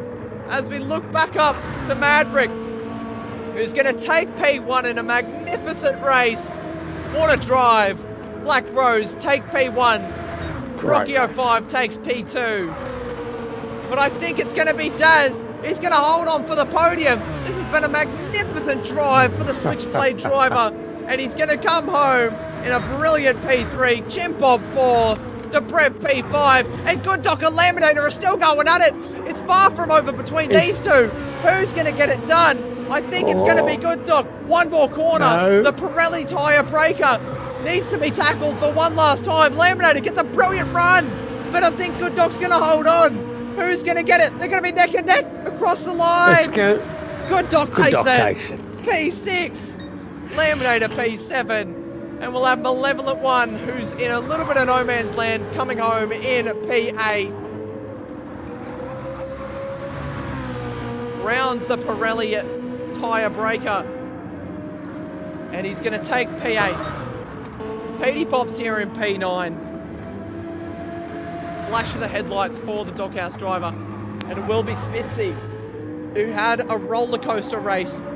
Up, down, but he's going to eventually come home in P10 in the Kraken car. Rounds Pirelli Parabolica for the final time. Oh, not quite. Oh. That was, for everybody wondering, that noise was Bumcrack thinking about the repair bill. Yeah. Well, lucky we actually use Adelaide ceramic statements for those paint jobs. Yeah. But that's all she wrote. That's all she wrote for Division 4. Wow, what a race. What a great race that was. What a way to come back from the break as well. We've come back from the mid-season break and immediately an absolute thriller. That was that's going to go down as one of the best races in Sector 1. Definitely a top 10. I think so. That had everything. Brilliant qualifying, topsy-turvy strategies, ups and downs, highs and lows. Wow. Absolutely love to see it. Make sure to chuck your Driver of the Day nominations down below. And who do you think's your Driver of the Day is, Bumcrack? I'd really like to give it to Jim Bob, to be honest with you. He hung in there at the end there on those absolutely horrible tyres. Yeah, absolutely. Jim Bob drove a brilliant race. So unlucky to not come away with a podium there, losing it on the final lap. But in typical Jim Bob fashion, he didn't let it die, and he kept at it and almost made the move work at the hairpin. But oh wow, what an incredible race! I think I'm going to give my drive of the day to. I think I'm going to give it to Keza. Keza, yeah, well, yeah, yes. Because honourable mentions are Jim Bob, Daz, and Dobrev. I mean, of course, Dobrev, he did brilliantly from start to finish. Unlucky to come home in P5 there. Daz charging to the podium in the late stages of the race, and Jim Bob was there he was fighting everybody, fighting on all fronts. But Keza drove a brilliant race, qualified P2, and unfortunate not to come away with the race win there. Was kind of hoping for the rain, I think, but it just didn't happen for him. But yeah, what a race. It must be said. Yeah. With a winning strategy. Be a few people looking at that. Yeah, absolutely. So I think we better get into the race results for that one. Let's have a look.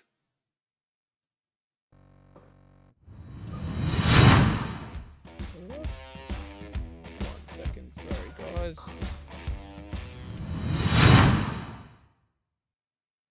Alright, here is the race results for the Adelaide Ceramic Coatings Division 4.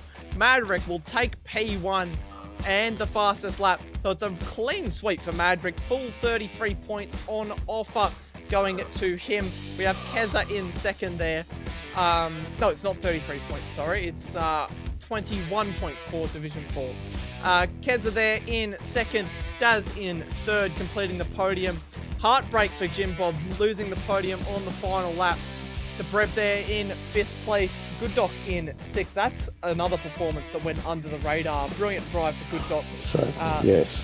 Laminator in seventh there, Malevolent 1 in eighth, Petey Pops ninth, Spitzy 10th, and Nemesis there in 11th.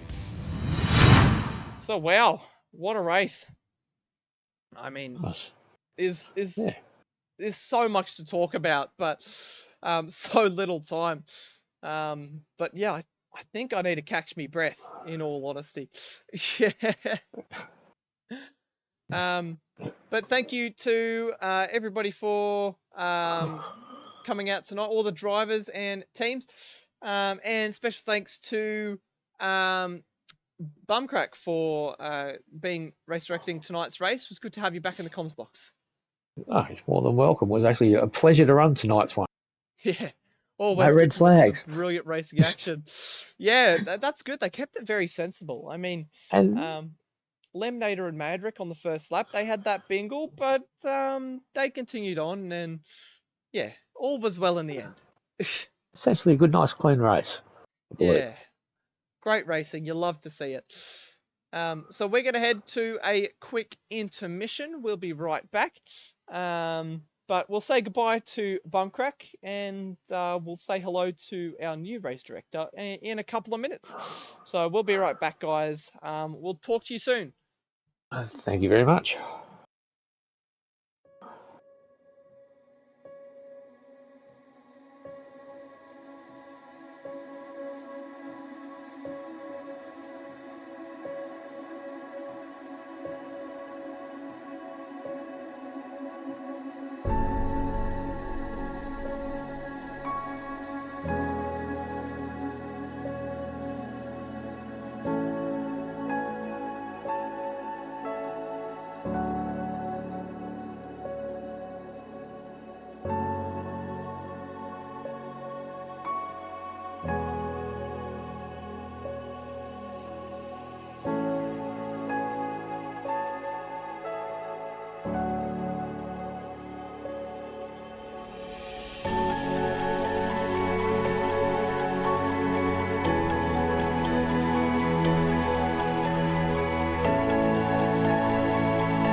Hello, everybody. We are back.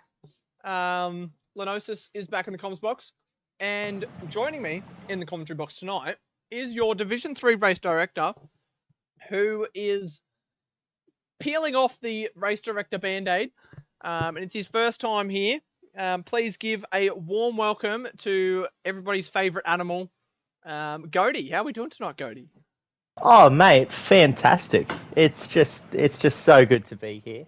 You know, I've been waiting for this moment for a little while now. I've been in and out of this league for a few years, and they've finally actually let me in the commentary box. So I'm stoked to be here. I don't know how that's happened. I think Brent accidentally left the keys in the door, but he's just here now, and we're just sort of accepting it. So, welcome to the comms box. Yeah. So, what were you saying? Oh yeah, no. I was gonna say I just went through the window, mate. The window was open. Ah. Who left the bloody window unlocked? I keep telling everyone. Anyways, without further ado, we are about to get on the way for Division 3 qualifying, the Liquid Solutions Division 3 qualifying session. And if the Division 4 race was anything to go by, this is going to be an absolute cracker of a race. Now, we saw quite a few strategies last race. I believe we saw Madrick doing a 9-10-10 or a 9-9-11 or something crazy like that. But yeah, it got the win. So, I mean, talk us through the strategies, Go. What are you thinking? Like, what's the go? Well, it's mate. What would I know? But no, it's a little bit crazy. Like you got to go and start the race thinking that it's going to rain at the end, and you got to plan your strategy out and hope for rain.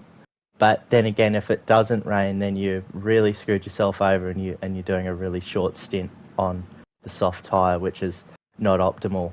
So I think the majority of people will be hoping that it stays dry for the race, and they'll just be like splitting it into three, basically the 10-10-9 strategy that we saw earlier. Yeah, absolutely. Like the big gamble is whether you set yourself up for the rain at the end, or you just say, screw the rain, go away, come back another day, and just run a dry strat. And last race in the Div 4 race, it was the rain, go away strat that ended up taking the crown. So interesting to see how things play out in this Division 3 field. I'm sure these guys will have been watching the stream, all eagle-eyed, potentially seeing if they could take a few pointers from the Div 4 guys. Yes, they are in a lower division, but it's always good to watch the guinea pigs go out and change your strat on the fly, I guess. Yeah, that's exactly right. I'll be interested to see what the Div 3 guys do. I'm racing next week, so it'll be good to see, get a bit of a gist of what's going to happen. But yeah. No, so who do you think will be a bit of a standout this week, mate? Have we got any rising stars when it comes to wet weather in Group 3? I'm not too sure about wet weather drivers, but I have heard lots of whispers of some very rapid pace from the former championship leader and current second place in the championship, Revs. I've heard some very rapid times coming from him. So expect to see him up the order after two subpar rounds by his standards at Bathurst and Monza. I think we're in for a Revs masterclass here tonight. Yeah, right. You've spoken, mate. That's a bit of a statement. I'm going to hold you to that. All right. Anyways, Goaty, the most important question of the night is, what colour have you painted the big button tonight? Mate, I've actually, I thought I'd go a bit different, and I went a metallic pink. Oh, that's a new one. So it's Yeah, gone from just outside the box. It's gone from Fluoro Kraken Esports trademarked yellow to metallic pink. Here we go. Yeah, you're welcome. As Brocky put it in the suggestions box, so I had to do it. Yeah. All right, so what do you say we get underway for the 10-minute qualifying session here in the Liquid Solutions Division 3? All right, sounds like a good idea, mate. Here we go. Hopefully everybody's ticked in. Let's just check that first. No, there's one person. Wait, why can't people tick in? Seriously, guys. Yeah, there's this Lenocious character who's just not actually ticked in. What an idiot. That's okay, but we'll just have to wait a hot minute. And it should be ticked in. Ready to go. So, mate, if it does rain, right, say you're out on the slick tyres like a lunatic and it starts bucking down and there's like 2 laps to go, do you actually go in for inters or would you stay out? I don't know. It's tricky because on one hand, you've got how wet it is. And also, I mean, it's not as bad as it used to be. You can kind of drive slick tyres in the wet. I wouldn't recommend it, but I don't know. I think these guys just need to figure it out on the fly, I guess. Very situation. That's it. Yeah. All right, as Div 3 has just been released, and we've got a couple making their way out of the pit lane. And we actually got Revs leading the way. So, your man out in front, he's letting it known that he is the man to beat straight out at the front of the pit lane. Yeah, the privateer car, Revs, was racing for REM earlier, but they liquidated before last race. And he finds himself in that nice purple livery. The number 36 car looking to make an absolute statement here tonight. Yeah, it is a nicely presented little car there. And behind him we've got Mr. Brewer 84 for APR Motorsport, a cool drive entry. They are actually a nicely presented car. I do like the APR liveries. Yeah, I do too. And then behind him we got Killer on the Loose in the Lightning Motorsport Merlin entry. So I reckon they'll be a bit of a team to beat in general. They've been pretty consistent throughout all of their divisions. Then behind him we've got Sizzling Sausage in the Penrite entry. And then behind him we've got what's that, Carl Lenocious? That's the second privateer of this field. Right. Muncie. Yeah, right. There you go. And then following him we've got Carbon Boy, Mr. Head Honcho at APR Motorsport. No.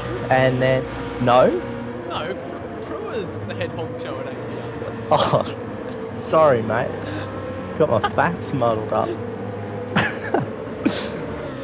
And then we got yeah, you take it away, mate. You know what you're doing. Stranger in 7th on track at the moment in the Doghouse Motorsport car, the black, purple, and light blue livery. Body rock car. Oh, running a little bit wide. That could be a penalty for track limits. Let's just see if the game slaps him in the face with anything. Don't think so. Looks like he's got away with it. Freelix in the Hooncourt car. He is coming through blind man at the moment. Wartime in the Broccio 5 sim racing car. He is the sole representation for this Division 3 field here tonight. Of course, his teammate Keza with big boots to fill after P2 in the Division 4 race earlier this evening. So hopefully a good result for the 2 Broccio 5 cars to hopefully further their lead at the top of the team's championship table. We have Black Project, 10th place at the moment on the track in the Kraken Esports white and trademarked Kraken Esports yellow, fluoro yellow colour. As I said, the first few laps coming in, We'll go through the rest of the field quickly. We've got Big J in the Symmetry car, P4 in the Championship at the moment, Renegade P12 in the other Hooncorp car, VF in the Datsun Racing car, sporting the Adelaide Ceramic Coatings major sponsor, and we have the third privateer entry for this evening's race of Snake Eyes. So looking at the top of the times, Sizzling Sausage straight to the top immediately by 4 thousandths over Big J. What a lap from Big J, slots himself right into the mix there. With Revs just behind, 2/10 astray, and Carbon Boy in P4 for APR. Yeah, and behind him, we've actually got Black Project, who's only 73 thousandths as well. So it's really tight at the top at the moment. We've got 0.3 separating the top 6. So Div 3 is turning it up for the opening laps qualifying. The Stranger 400ths behind Black Project as well. So these margins are just ridiculous. 400ths, 700ths, 4 thousandths between pole and second place. That is crazy. That's the paper width. You could slice a piece of paper between these guys. I'd like to see that. Are you gonna get out there with your piece of paper down on No, the finish mate, line to measure it, mate? I'd like to see you do it. Okay. Which, as we got Revs to the top, he's the first one in the 30s, a 30.9, and Sizzling Sausage just pipped him with a lower 30.9. How much There you lower go. can you do a 30.9? That's the question. About 20 thousandths. Thanks for that. Just a Gavin. shot in the dark. You're welcome, mate. As we got Big So- J, he's jumped up into P2. Oh, he splits them. So we've got 3 30.9s, 5 30.9s. Look at this.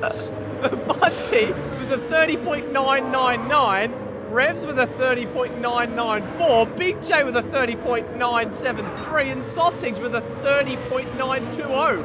Talk about gaps. What is this? Gee, mate, keep your shirt on. Just a couple of 30s. But no, they are tight margins. Yeah. As these guys continue on at the moment. We've got Carbon Boy, who is up on his time, a 10th at the moment, as he enters the chicane on his third flying lap. 31.3 is his quickest lap at the moment. Looks like he's nailed the chicane. Now he needs the Pirelli Parabolica, the absolute tyre killer that it is. Tips it in, hugs that inside curb, uses it to his advantage. On the power, perfect on the exit. What's it going to be? Surely it's an improvement. 30, 31, oh, goes P5, 200ths behind Budsy. A 10 separates the top 5. Oh my goodness. What are these margins? War time up to 6th place. Goes 300ths ahead of Freelix. Oh my goodness. Big J to the top of the times. He's the first of the 8s. Wowee. 30.811. Goes a 10th clear. And then a 10th separating the next 4 cars. Oh, this is a brilliant qualifying session. This could go any way. This is anyone's session. Carbon Boy's down. This will be a ride-off lap. What's Budsy going to do as he comes through Istanbul for the 5th time? What's the sector split going to be? He's down. We've actually got Sizzling Sausage is on a bit of a lap here. Oh, he He's is purple too. by 2/10. Oh, He's on for a 6. So he's just coming through. Oh, he's had a huge moment. That's massive. Nah, he's thrown it away. So he's gonna have to reset and have a go at this next lap. He's still got time. Oh, he's going in the pits actually. There you go. We might see the whole field come in here. Try and chuck on a new set. Didn't see many people improving. It was only Sausage who was up on his time that I saw. But then, of course, having that moment at the chicane. This is the bits Budsy does. Revs through Istanbul, running very, very wide. flirting with the track limits there. What's the sector split going to be? He's up by a 10th.5. Let's ride on board with the second place championship sitter. VF improves to 7th place.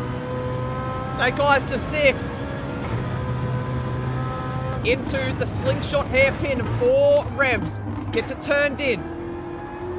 Oh, using all the torque to get the power down. Yeah, nice throttle application there coming onto the back straight. He's judged that quite well. He's only half a tenth down. He could find that time back and a little bit more through Sawtooth. He's going to need an absolutely mega final sector on the power for the final time. Can he get it turned in for the Pirelli Parabolica? Yes, he can. Looking good. Oh, on the edge of the track. What's the lap going to be? Have a go at 30? it. Oh, he's lost time. I mean, it was brilliant to watch him holding on to the edge of grip, but it's not very fast, unfortunately. Those serrated curbs not doing him any favours. As we see Brewer, I believe, sliding past Sizzling Sausage there. Could be on a meter. I think he is. No, he isn't. Oh, Carbon Boy in the wall! That's not going well. Can we catch that on the Liquid Solutions action replay? We'll have a quick look. Dare I say it was those serrated edged curves. Once again, taking another victim. And understeer on that curb, got stuck up and doesn't hit the wall. But he does just sit there and let everyone else through. Oh, somebody's gone off. I believe that's your Rocky 5 Sim Racing teammate there of Wartime. Yeah, right. No, he's just had a little moment there. He's staying in the lap though. And we can't see. No, he's cooked it actually. It's pretty obvious what has happened here. Through Istanbul Park, we caught onto the replay just as he was jamming it into a wall, somewhere between the second and third apexes. I was going to say jump on board with Revs, but I think he's just pulled out of his lap. Yeah, second down there from Revs. We got sizzling. Yeah, that's right. We got sizzling sausage on the back of Pruitt here, so we've already got a nice little toe on this lap potentially. He's got a nice exit coming onto the straight, and we'll see where that puts him. It's not looking too bad coming to the line. It's going to be a 30.9. He does too, up to P10. Yeah, no other improvements though. I believe a few more still on a lap. Carbon Boy well and truly down on his lap. So is Wartime. So that's all that she wrote for the qualifying session here in the Liquid Solutions Division 3 Dragon Trail Gardens qualifying. Well, there you go. What a session, mate. Make sure to chuck your race predictions down below in the chat. So let's just have a look at those race qualifying results, I should say. And have a look at these tight margins. Things started to spread out towards the end there, but there is still some incredibly tight margins. Let's have a look. So we have Big J on pole position with a 130.8. Manages to get the better of Sizzling Sausage and Revs. Sizzling Sausage a 10th down in P2 there. Revs in P3. Then we have Budsy, who is 5 thousandths behind Revs. And then Carbon Boy, who is a couple hundredths behind Budsy. A couple of tenths back to Snake Eyes. Then we have Wartime in 7th. VF in 8th. Couple of hundredths separating those guys as well. Felix in 9th there, with Pruitt in 10th, The Stranger 11th, Black Project 12th, Killer on the Loose 13th, and Renegade rounds out the grid for this evening's proceedings. Yeah, definitely a topsy-turvy qualifying session. There was lots of highs, lots of lows, and marginal gaps. We saw such tight margins there, and it's always brilliant. It's brilliant to watch a qualifying like that, but if you're a driver in that session and you've missed out on 4 positions by half a tenth, you would be absolutely spewing. That's exactly right. But all the credit to Big J actually having a 10th on this field is that's a bit of a feat, you know, because everyone's so evenly matched here. The cars are pretty good. If you put a bit of time into a tune, then you know everyone should be round about the same pace. But you know that's really evident actually to show how evenly paced the cars are. But no, Big J, 30.8. I think he's the man to beat. Absolutely. I mean, if the qualifying was anything to go by, this is going to be an absolutely incredible race. 29 laps ahead of us. Throw a bit of rain in there, and this is going to be even better. Here we go. Okay, we just got to wait a little minute for Sizzling Sausage. He's just dropped out for a minute. So he'll be back directly. Uh-oh. Did he disconnect from the lobby? Yeah. Yeah, he's just disconnected. He should be back directly. So, yeah, mate. So what's your thoughts starting this one, mate? So say you're in the middle of the pack. Do you go for a bit of a shorter stint and push really hard, try and fight through the pack? Or do you try and go a bit longer, play the long game, and maybe hope for rain at the end just by extending the stints out a little bit? If the Div 4 race is anything to go by, I think it's going to be just go. Just do it, you know? Like, I don't think... The Yeah. rain could come, but who really knows? But Yeah. I think we're going to have to do a host set grid because sausage is not loaded in properly. So we're going to go to a quick intermission while we sort out the starting grid, but we shouldn't be too much longer, and we will be right back. Don't go anywhere, guys. Liquid Solutions Division 3 racing action is about to get underway. We'll catch you all very, very shortly.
everybody. Hopefully, you all use the break to go to the toilet, maybe grab a drink or something, because you don't want to go anywhere for the next 50 minutes because the racing action in this Division 3 field is about to explode. It is looking incredible after that qualifying session. A 10th separating the top 5, well, 2 tenths. 1 tenth separating first and second, and then another 10th separating second to 5th, and then 8 tenths separating first to 11th. If you want tight racing, we're about to get underway with it. So, Goaty's back, and he's done some brilliant host things, and we're about to get underway. Oh, we are getting underway. Oh, he's already We are getting underway. Yeah. Click the button, mate. You're welcome, mate. That's what I'm here for. Yeah. Well, who do you think is going to be the big mover off the line, mate? I'm not too sure. I mean, it's hard to launch this car, and getting it right time after time again. It could be anyone's game. I'm pretty sure Big J got off to a good launch at Monza, so we'll see how it goes. 3 lights, 4 lights, 5 lights. Revs rising, and they're out and racing here at Dragon Trail Gardens, and it looks like Big J does get off to a good start. Is he able to hold the lead into the first turn? They're 2 by 2. Carbon Boy under pressure from Wartime, contact on the apex. They all keep it fine though. Sizzling Sausage under a lot of pressure, holds on to second, but Big J is away in the Symmetry Signs car as they barrel down towards Istanbul. Nice clean start from the whole field actually. Everyone got away really nicely. Absolutely. And do we have any spinners through Istanbul? It's a tough corner to get right in the early stages of this race on these cold tyres, but it looks like everybody keeping it nice and single file for now. Very train-like, one might say. Yeah, it does resemble a train. That is just the nature of how these races start though. So into the hairpin now. Oh, we got a couple of dives from people. We got 3 wide for 10th, 11th, sorry. Stranger goes through the middle of that, so that was a nice little move. So Big J at the start of this race, he's put 6 tenths on the rest of the field already. We have Sizzling Sausage. Oh, a little bit wide from who was that? That was Wartime. Trying to stay ahead of Carbon Boy for P5 here. Oh, side by side, huge wiggle from Carbon Boy. Manages to hold on to it though. This is spectacular racing in the opening stages of this race. What a first lap. We've still got 28 to go. Big J, he put 1.3 seconds on the field in the first lap. Yeah, that is a statement from Big J. It was a nice clean opening lap actually. Just get the nice, just hit your apexes, hit your markers. Carbon Boy and Wartime are still going at it. They were side by side through the tabletop down towards Istanbul. They're 3 wide. Snake Eyes trying to get involved as well, but they managed to sort themselves out into Istanbul. Second apex. Oh, Carbon Boy runs wide. That opens the door for Wartime, but can't quite get enough alongside to entitle himself to room. So they head up into Blind Man now. Oh, as we've lost somebody. P14 Black Project has fallen off the back of the pack. That's disaster for the Kraken he's got Esports engine car. Damage. Oh, something big massive. has happened. Yeah, that's not gone well. Oh, in the early stages of this race. But these guys plugging along. We have Budsy there in 4th, Carbon Boy in 5th, still battling toe-to-toe with Wartime, the Brocchio 5 sim racing car. Snake Eyes in the mix as well. Crew is not far out of it. He's the big mover. He's made up 3 positions at the start of this one. VF in 9th at the moment. We have Stranger in 10th. Frelix 11th. We have Kid on the Loose in 12th. And Renegade rounds out this leading pack. As we look up the front, there is definitely 2 packs starting to form. We've got Budsy sort of taking off ahead of Carbon Boy, who is holding back the likes of Wartime and Snake Eyes for this 5th position spot in the queue.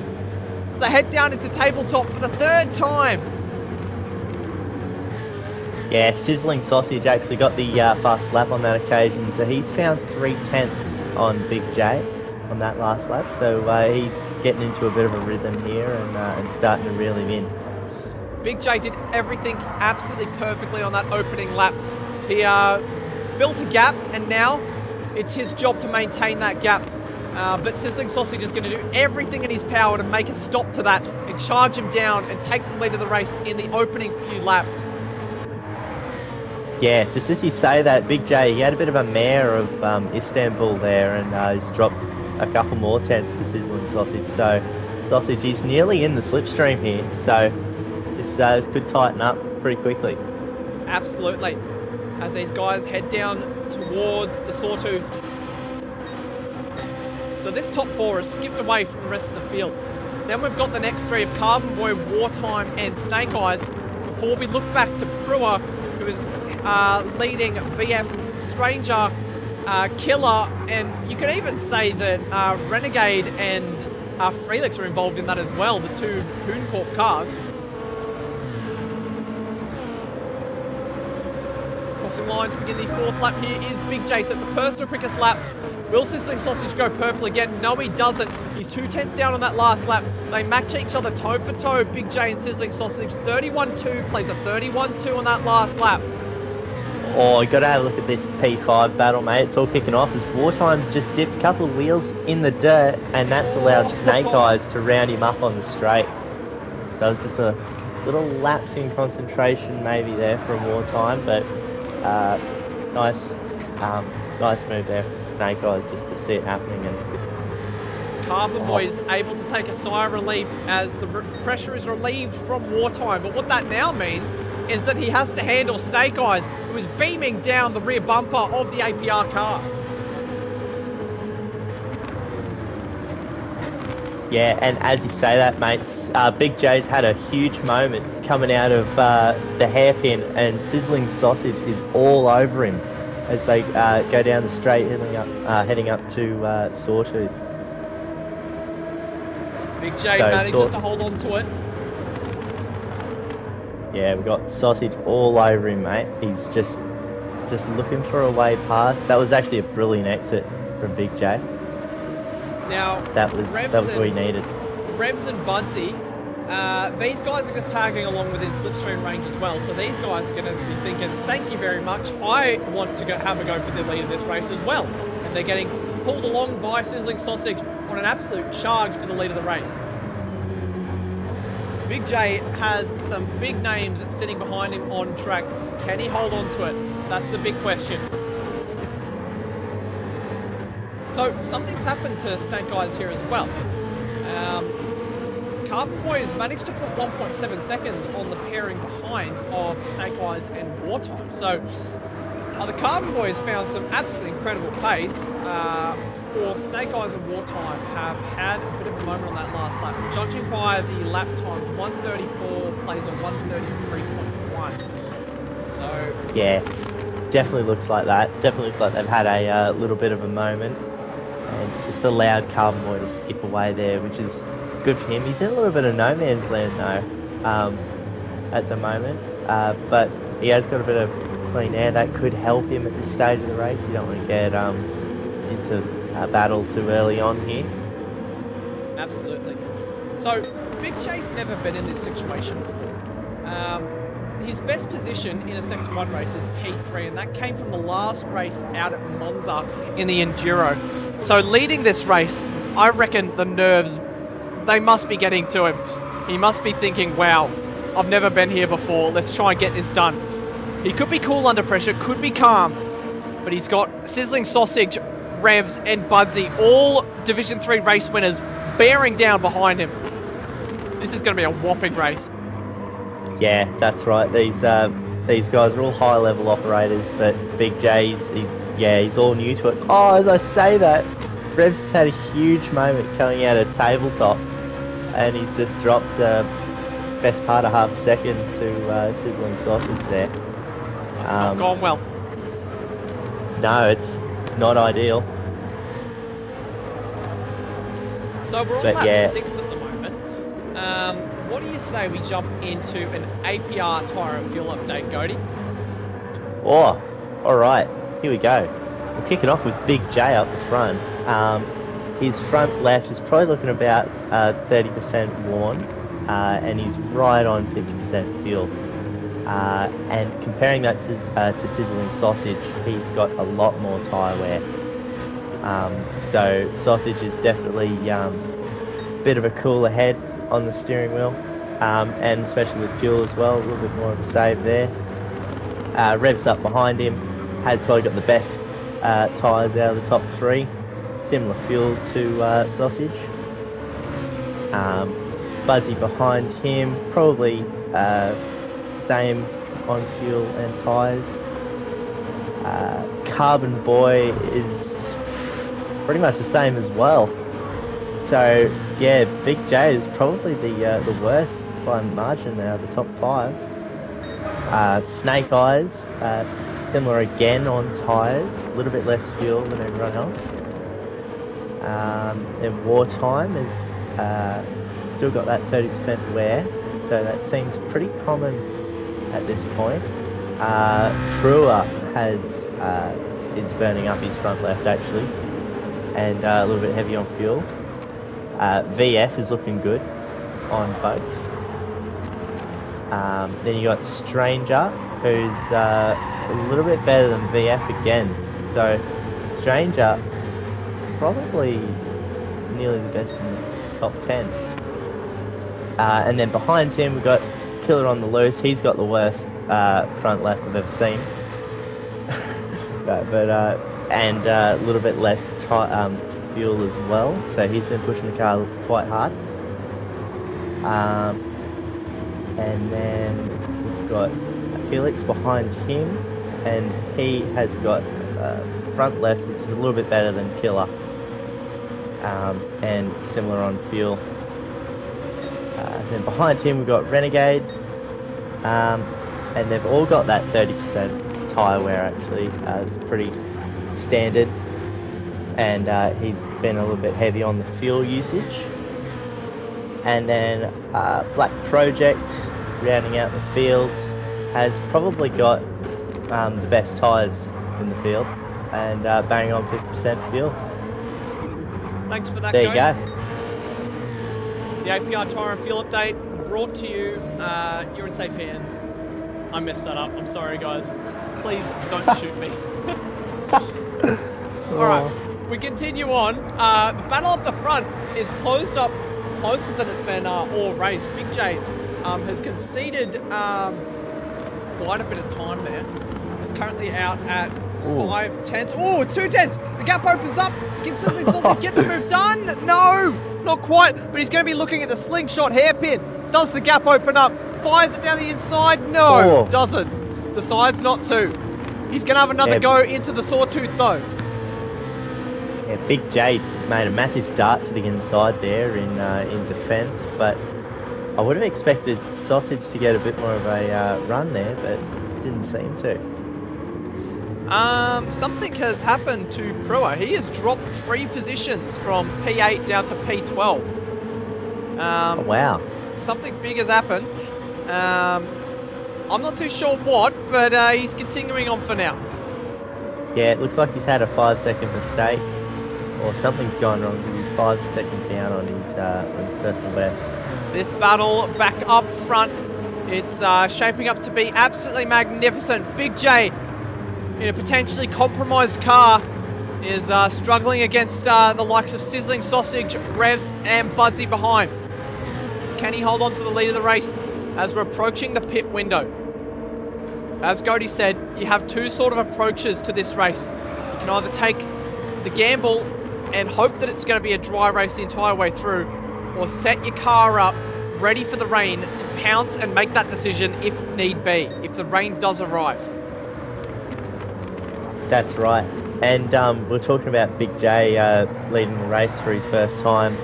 What you can get caught up with is driving in your mirrors. So not actually looking at the track and following the racing line to the extent that you normally would. You're looking in your mirrors to make sure the guy behind isn't all over you or going to go for a move. So that is a mistake that a lot of people make, and it's something you need to just get over and and learn when to look in the mirrors instead of looking at them all the time. And it also comes with confidence and trust in the guys that you're racing in a field.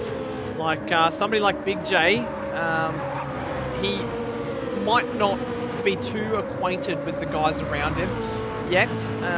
So he doesn't know whether some of these guys like to do a big dive bomb or not. So he might be just checking his mirrors just in case that there is a crazy Black Rose car diving in from 7/10 back. But we know Sausage wouldn't do that, something like that. So yeah, having trust in the people around you really does help that as well. And it comes with experience. Like you would know, Goaty, leading a lot of races in Div 1. That's exactly right, mate. Yeah, like, yeah, experience is the most valuable thing, actually. But he's actually just missed an apex there, and Sizzling Sausage is gonna hold it around the outside. What a Have a move! go at that.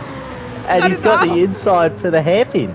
And now Revs... Oh, I thought Revs was going to throw it down the inside as well. That would have been spectacular. Oh. Okay, so this is really kicking off now. So we got Sausage who's just made a nice little move. That was really good actually around the outside, and that's put Revs right on the back of Big J. So Big J has to look to try and attack Sausage here, but also defend against Revs. So that's another skill altogether. It's had a huge moment on the curve, and Revs has capitalised and jumped up into P2. So 2 positions in 1 lap for Big J. Could be 3. No, he's going to be pulling into the pits He's in here. the pits. Yeah, they all do, Wow. except for Revs. Revs goes around again. So what does that say about the story of the race? Something else also notable, Lenocious. Big J is on 11% fuel. Sizzling Sausage is on 20. So he's had a massive fuel save just sitting behind Big J for that opening stint, and that's going to help him so much on the other side of this pit stop. That's a whopping 1.5 seconds saved in fuel with this 6 litre per second refuel rate. That's it really does help. Oh wait, hang on. Is somebody off the track? Revs is off! What's happened to Revs? He's lost it in Istanbul Park! Oh no! And now he's under pressure from Snake Eyes. That's disaster!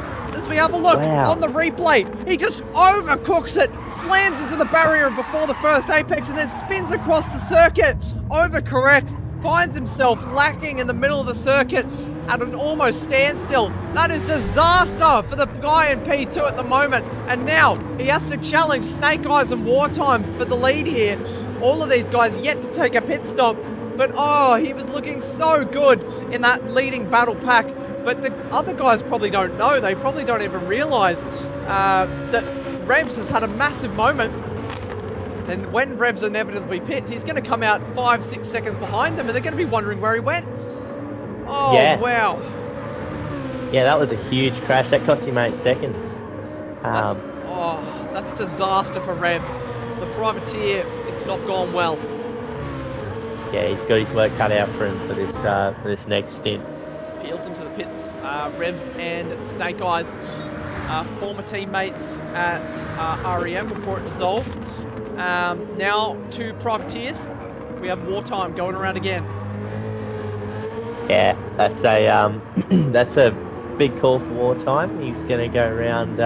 Looks like he's preying on rain, so he'll go into the race as long as he can and try and make that last pit stop really short. Yeah, absolutely. So everyone's sort of been shuffled up the order here who hasn't pit yet. I'd imagine we'd see them all in this lap because I don't think you can do more than 12 laps without wasting too much time. So we got Wartime, VF, Frelix, Renegade. They're the 4 that are doing 12 lap stints. So these are the ones that are really setting themselves up for the rain if it comes. But of course it's not the ideal dry strategy, but if it does rain, they're going to gain a massive amount of time because they're effectively going to be able to save a pit stop if it works to their favour. Yeah, that's exactly right. And after what was it? Yeah, Big J, after he had that where he used a heap of fuel and jumped in the pits, he's lost 4 seconds to Sizzling Sausage, so he's really got to fight back for the second half of this race. Yeah, see, Big J, that 2.5 seconds that he lost in the pits, it's really translated into now over 2 seconds lost, because Big J got spat out right in the middle. Black Project got spat out right in the middle of Budsy and Big J, and he's entitled to fight for position. Black Project he's on the track, even though he's pitting in the lap. He can do whatever he wants to keep him behind, and that's ultimately cost Big J about 0.7 of a second before he cleared him. Yeah, so after all the pit stops, Felix is still going around. So he's having a massive fuel saver here. So he's, I think he'll be really banking on rain, actually. How much fuel has he got? Above 10%, just above 10%. So he could even do 14. Is he going for the one stop? Oh, that would be crazy. It's crazy, but it might just work if the rain comes at the right time. Yeah, I really don't know. That's an interesting one. But apart from Felix, we've got Sizzling Sausage, who leads the way. So it's pretty much his race to lose at this point. I'd say he's got 1.7 over Budsy, and then another 2 seconds back to Big J. So Sausage has got a little bit of free air here, so he really needs to put the laps down and extend his margin. He really needs to toot his horn and leave the station, that's for sure. That's exactly right, mate. Just like a train. Yep. This Carbon Boy is under a lot of pressure from Revs at the moment. So that incident that Revs had has put him all the way down behind Carbon Boy. And he came out just ahead of Snake Eyes, but he's managed to put a 1.5 seconds on his former teammate there. But now he's all eyes forward, and Carbon Boy has got a battle on his hands. The man with the orange wheels is going to have to defend against the man with the purple wheels. Yeah, we're going to have a purple-orange clash, which I don't think is nice on anything. Yeah, they're not very complementary colours, No. Yeah, but, they might look okay on race cars. Yeah. Yeah, hopefully. Into the braking zone of the slingshot hairpin now. Yeah, got Revs. He's focusing on that exit. That was really nice, actually. He's got a nice little run onto that back straight there. He's not going to be able to challenge Carbon Boy here into Sawtooth, but just slowly gaining, which is what he needs to do.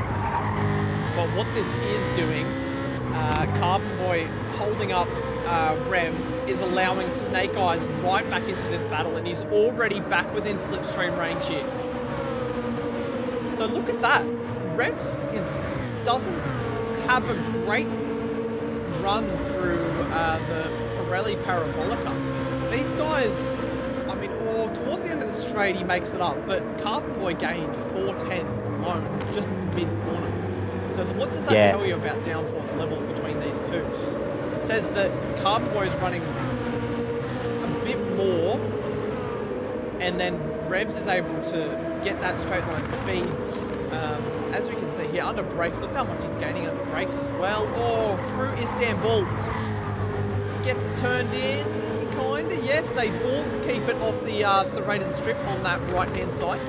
Looked a little bit in doubt for a second there. The cars sort of look like they're not going to turn, and then at the last moment they grip up, which is definitely good when you're a driver, and then that odd occasion where it doesn't grip up and you find yourself hurtling towards a wall. That's usually a less than ideal situation. His Carbon Boy runs a little bit deep, but it might benefit him a touch with a late apex, but he doesn't get the power down well either.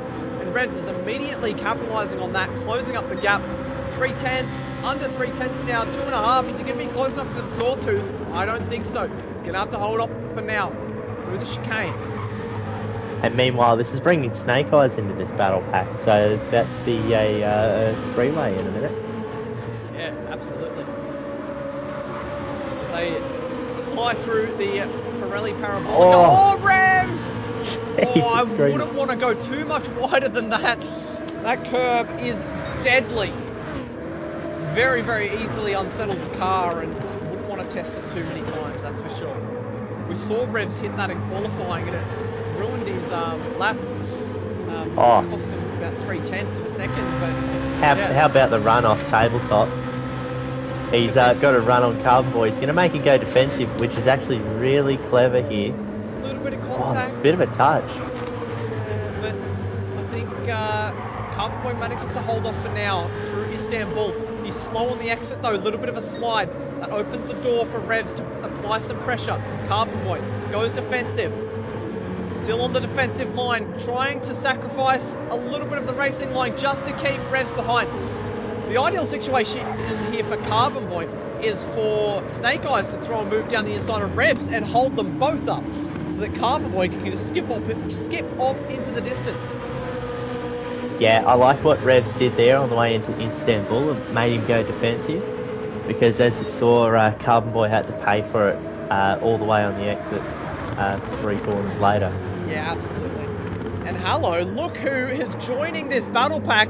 We have Stranger and Wartime, who have arrived. They have landed. Revs got a massive run. Carbon Boy had a moment, and he's nipped up the inside in the last corner. Oh, look at this 2x2. Oh, Carbon Boy tries to hold it, but he's sacrificed his runner now. He could lose the position to Snake Eyes, or is he going to come back at Revs? He finds 3 wide, potentially. Wow.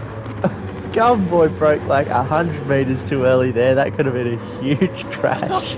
The Carbon Boy, I think he just knew, nope, I want to get out of this. And now he's on the back foot immediately, losing more and more positions. He's dropped all the way down to 7th from 4th, and now he's under pressure from Wartime. Oh, I think Carbon Boy knew that was a sketchy situation, and using his life instincts, survival instincts, he's just decided to back off and let these guys, these mad hatters, go. Because, as you said, Cody, there was a big accident waiting to happen if they tried to go 3 wide into the tabletop. Yeah, no, that got pretty wild there for a second. Tabletop's alright with 2 people going through, but when you add a 3rd, that's when it gets all sorts of sketchy. Yeah, that's it. There's a lot of... How many people can fit on a table? Yeah, that's the real question. There's a lot of room in the middle of that corner, but then it all tightens up on the apex, or the second apex there. So, you know, they all have to sort each other out before they get there. Yeah, absolutely. So Carbon Boy, he looks like he's under pressure from Wartime here, but he still looks eyes forward to the Stranger. So could we see a move from Carbon Boy, or could we see a move from Wartime? Defensive from Carbon Boy. Pulls to the right side of the track, and then Wartime is going to use the slipstream late on the break. Contact with the Stranger. Oh, no. It's all gone wrong for Carbon Boy, and the Stranger is going to lose out to Wartime. But he's redressed, so he's put a band-aid on the situation, and they've continued on. Yeah, that will get looked at. That was, yeah, no, I think Carbon Boy's just completely missed his braking marker there, and in the heat of the moment, and just got into the door of Stranger, but Stranger will not be happy with that. Very ambitious. 2 Sector 1 admin coming together on track. Yeah, that'll spice it up. So things have settled down here.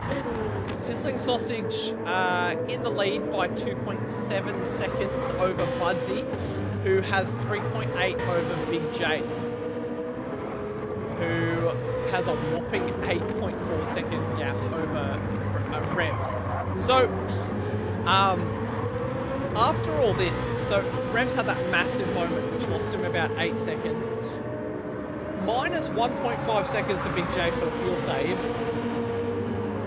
And he's lost a lot of time from that traffic trying to deal with Carbon. He's lost about 2 or 3 seconds in the grand scheme of things. Yeah, like it's not over. You never know.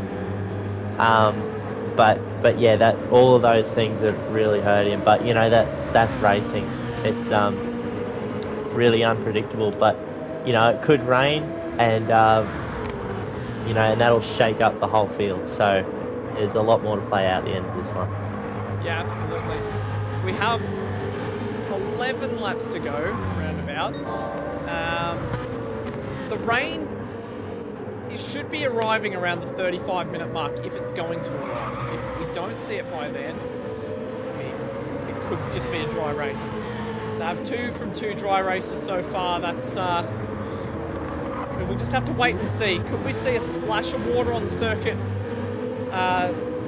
Maybe shake things up a bit with the lower grip levels. I mean, maybe a few mistakes here and there. I mean, definitely could be a bit spicy if the rain decides to arrive. That's right, and it'll just spice up those curbs a bit because this track is, well, you're always using the curbs on every corner, and then all of a sudden when it's a bit wet and you can't use the curbs, it really shakes you, and you have to get out of that rhythm, and it's almost like a different track when you Even can't just use the curbs. mentality of using the wet lines as opposed to the dry lines, as you said, like it just feels like a different track. It completely changed the flow of a circuit.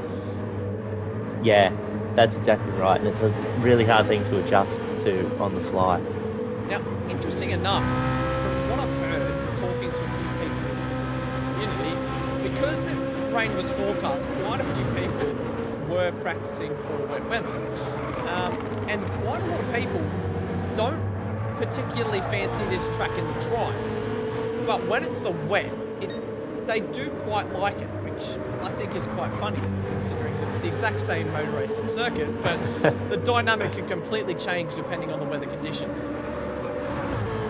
Yeah, I kind of understand where they're coming from, but yeah, like it is a little bit of a different circuit.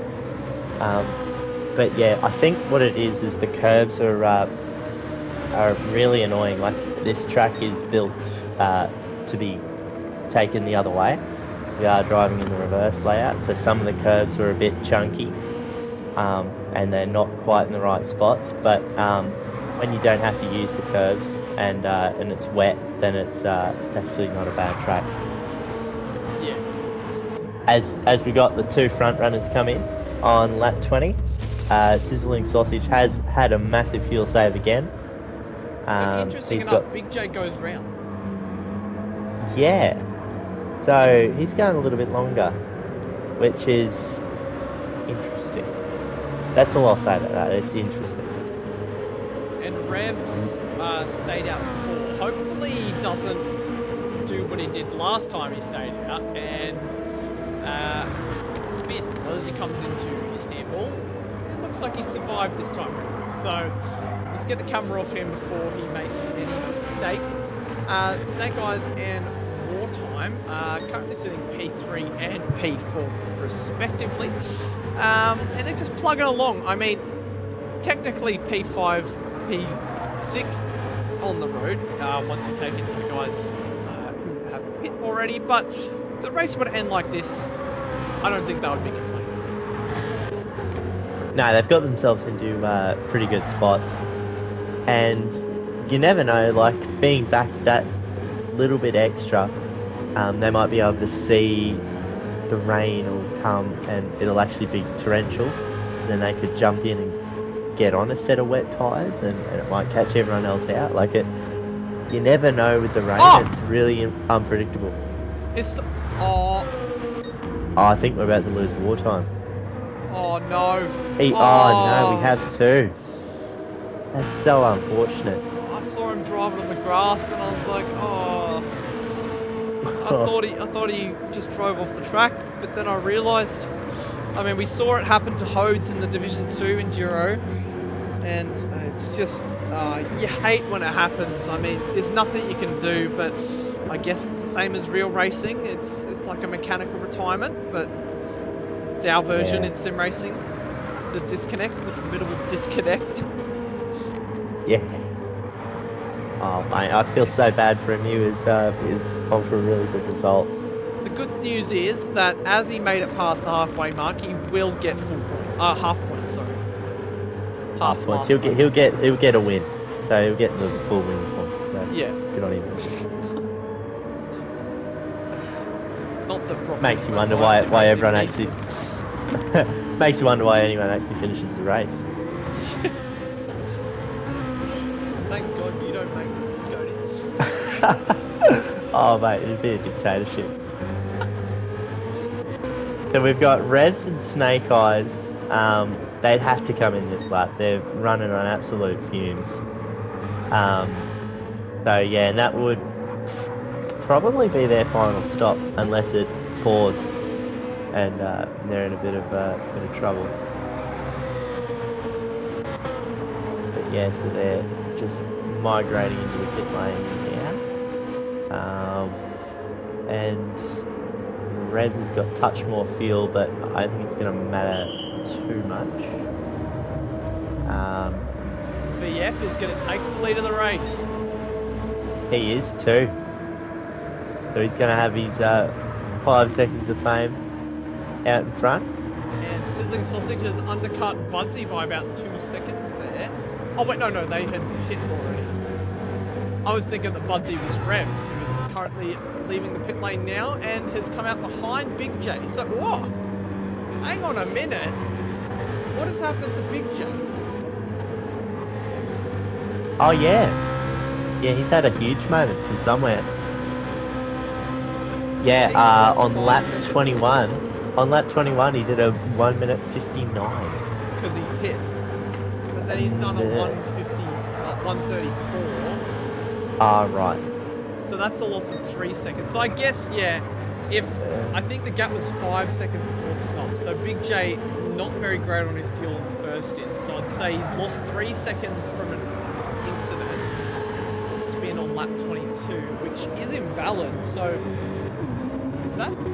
Oh no, that could be his out lap. The timing screens always mess this up. It always looks funny. Yeah. Yeah, but I think he's lost a couple of seconds on his in lap because most of the other guys have got a 56 or a 55, but he's done a 59. Yeah. So he's had a bit of a shocker on his in lap. Like, I don't think it was any one thing that led to it. I think it was just a combination of a little bit here, a little bit there, and now all of a sudden Revs is on his rear bumper. Yeah.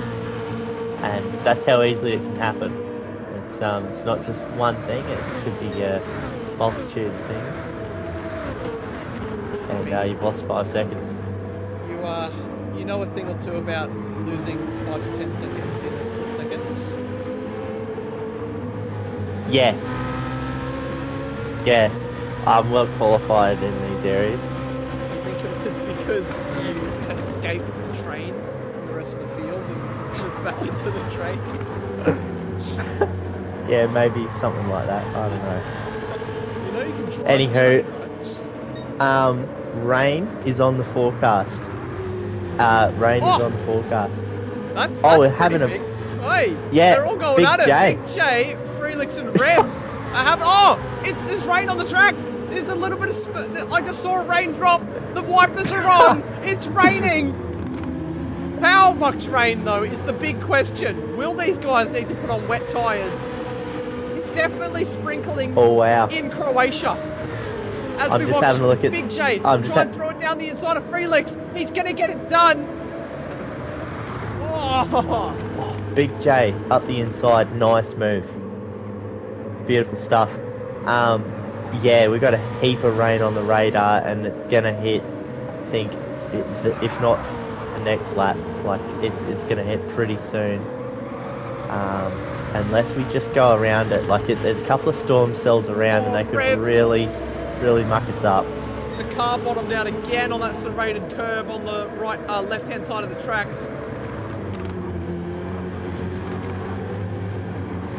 As Freelix still managing to keep Revs behind. So there's 5 more laps as these guys have just started the 25th, and it's just started sprinkling. So, that's heavy rain. This could spell disaster. That's huge, heavy rain.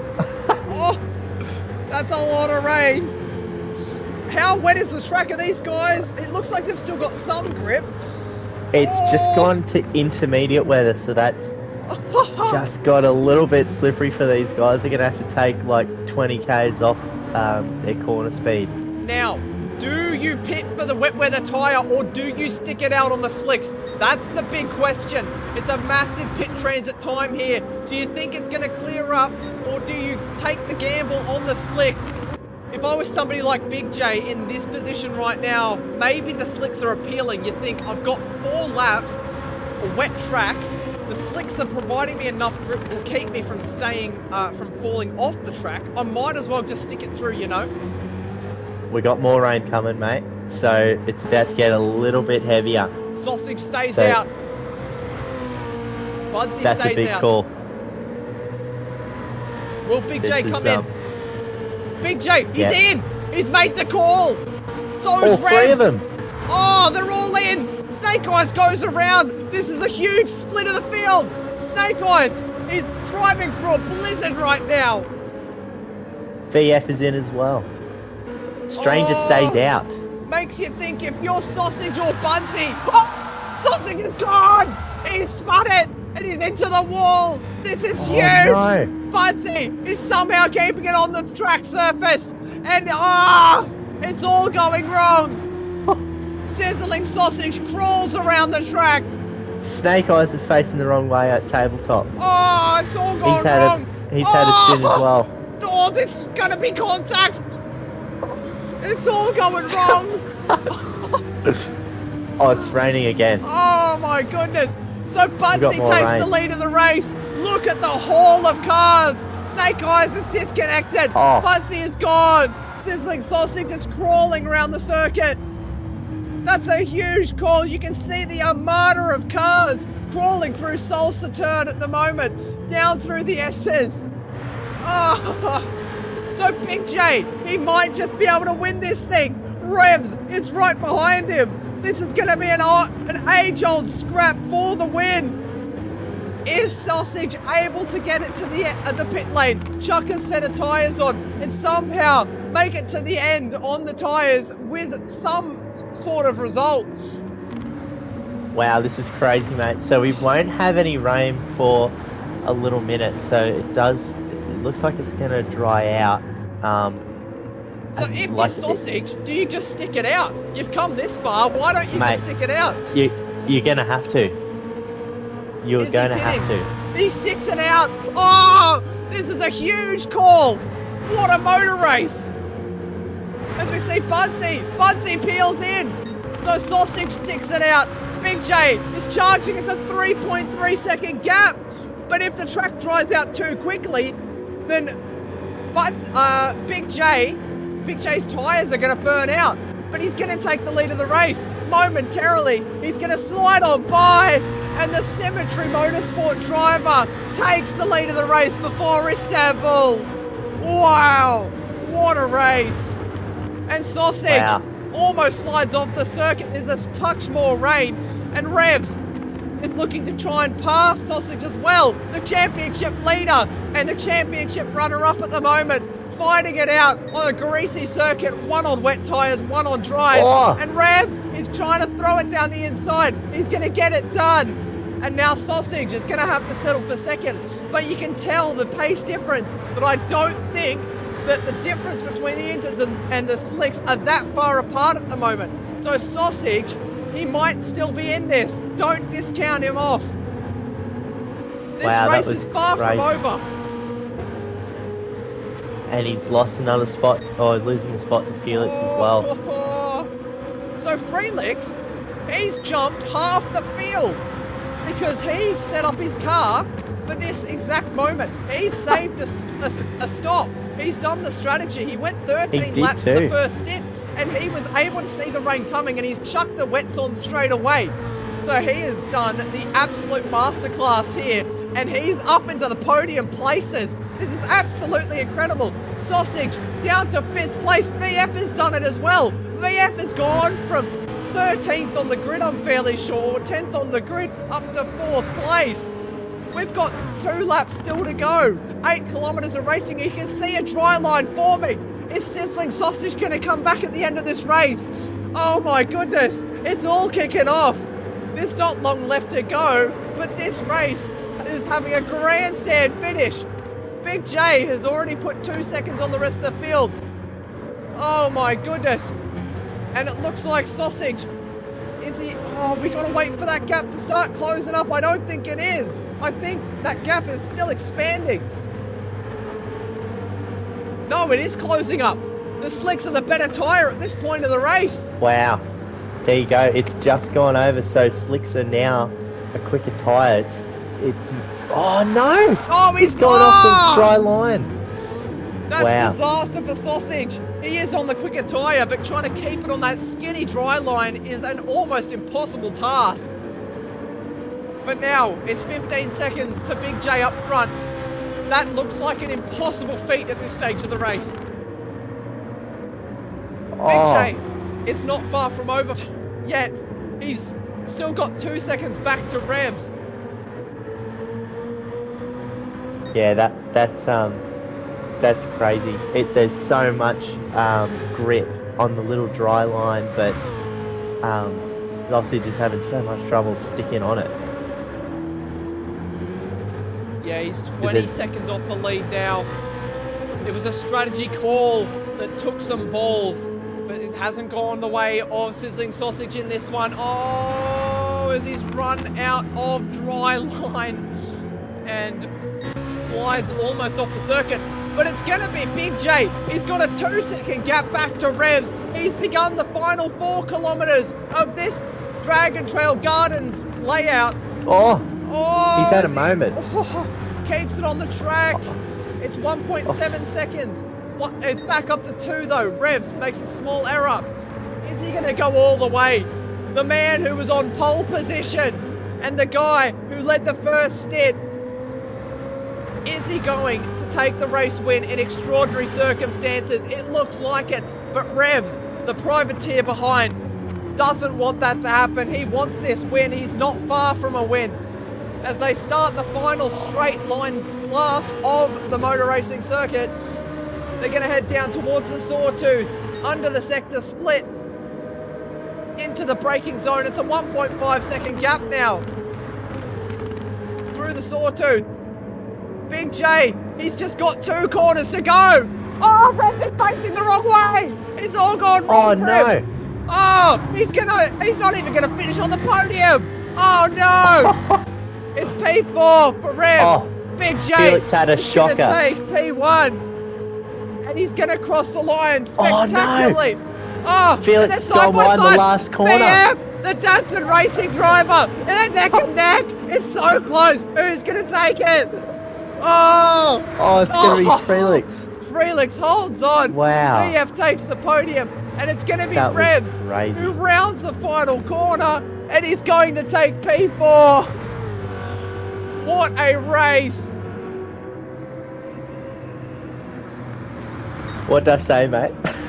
As the other when look the on rain the comes. Solutions action replay, what did he do? He just clipped the death curve and it spun him across.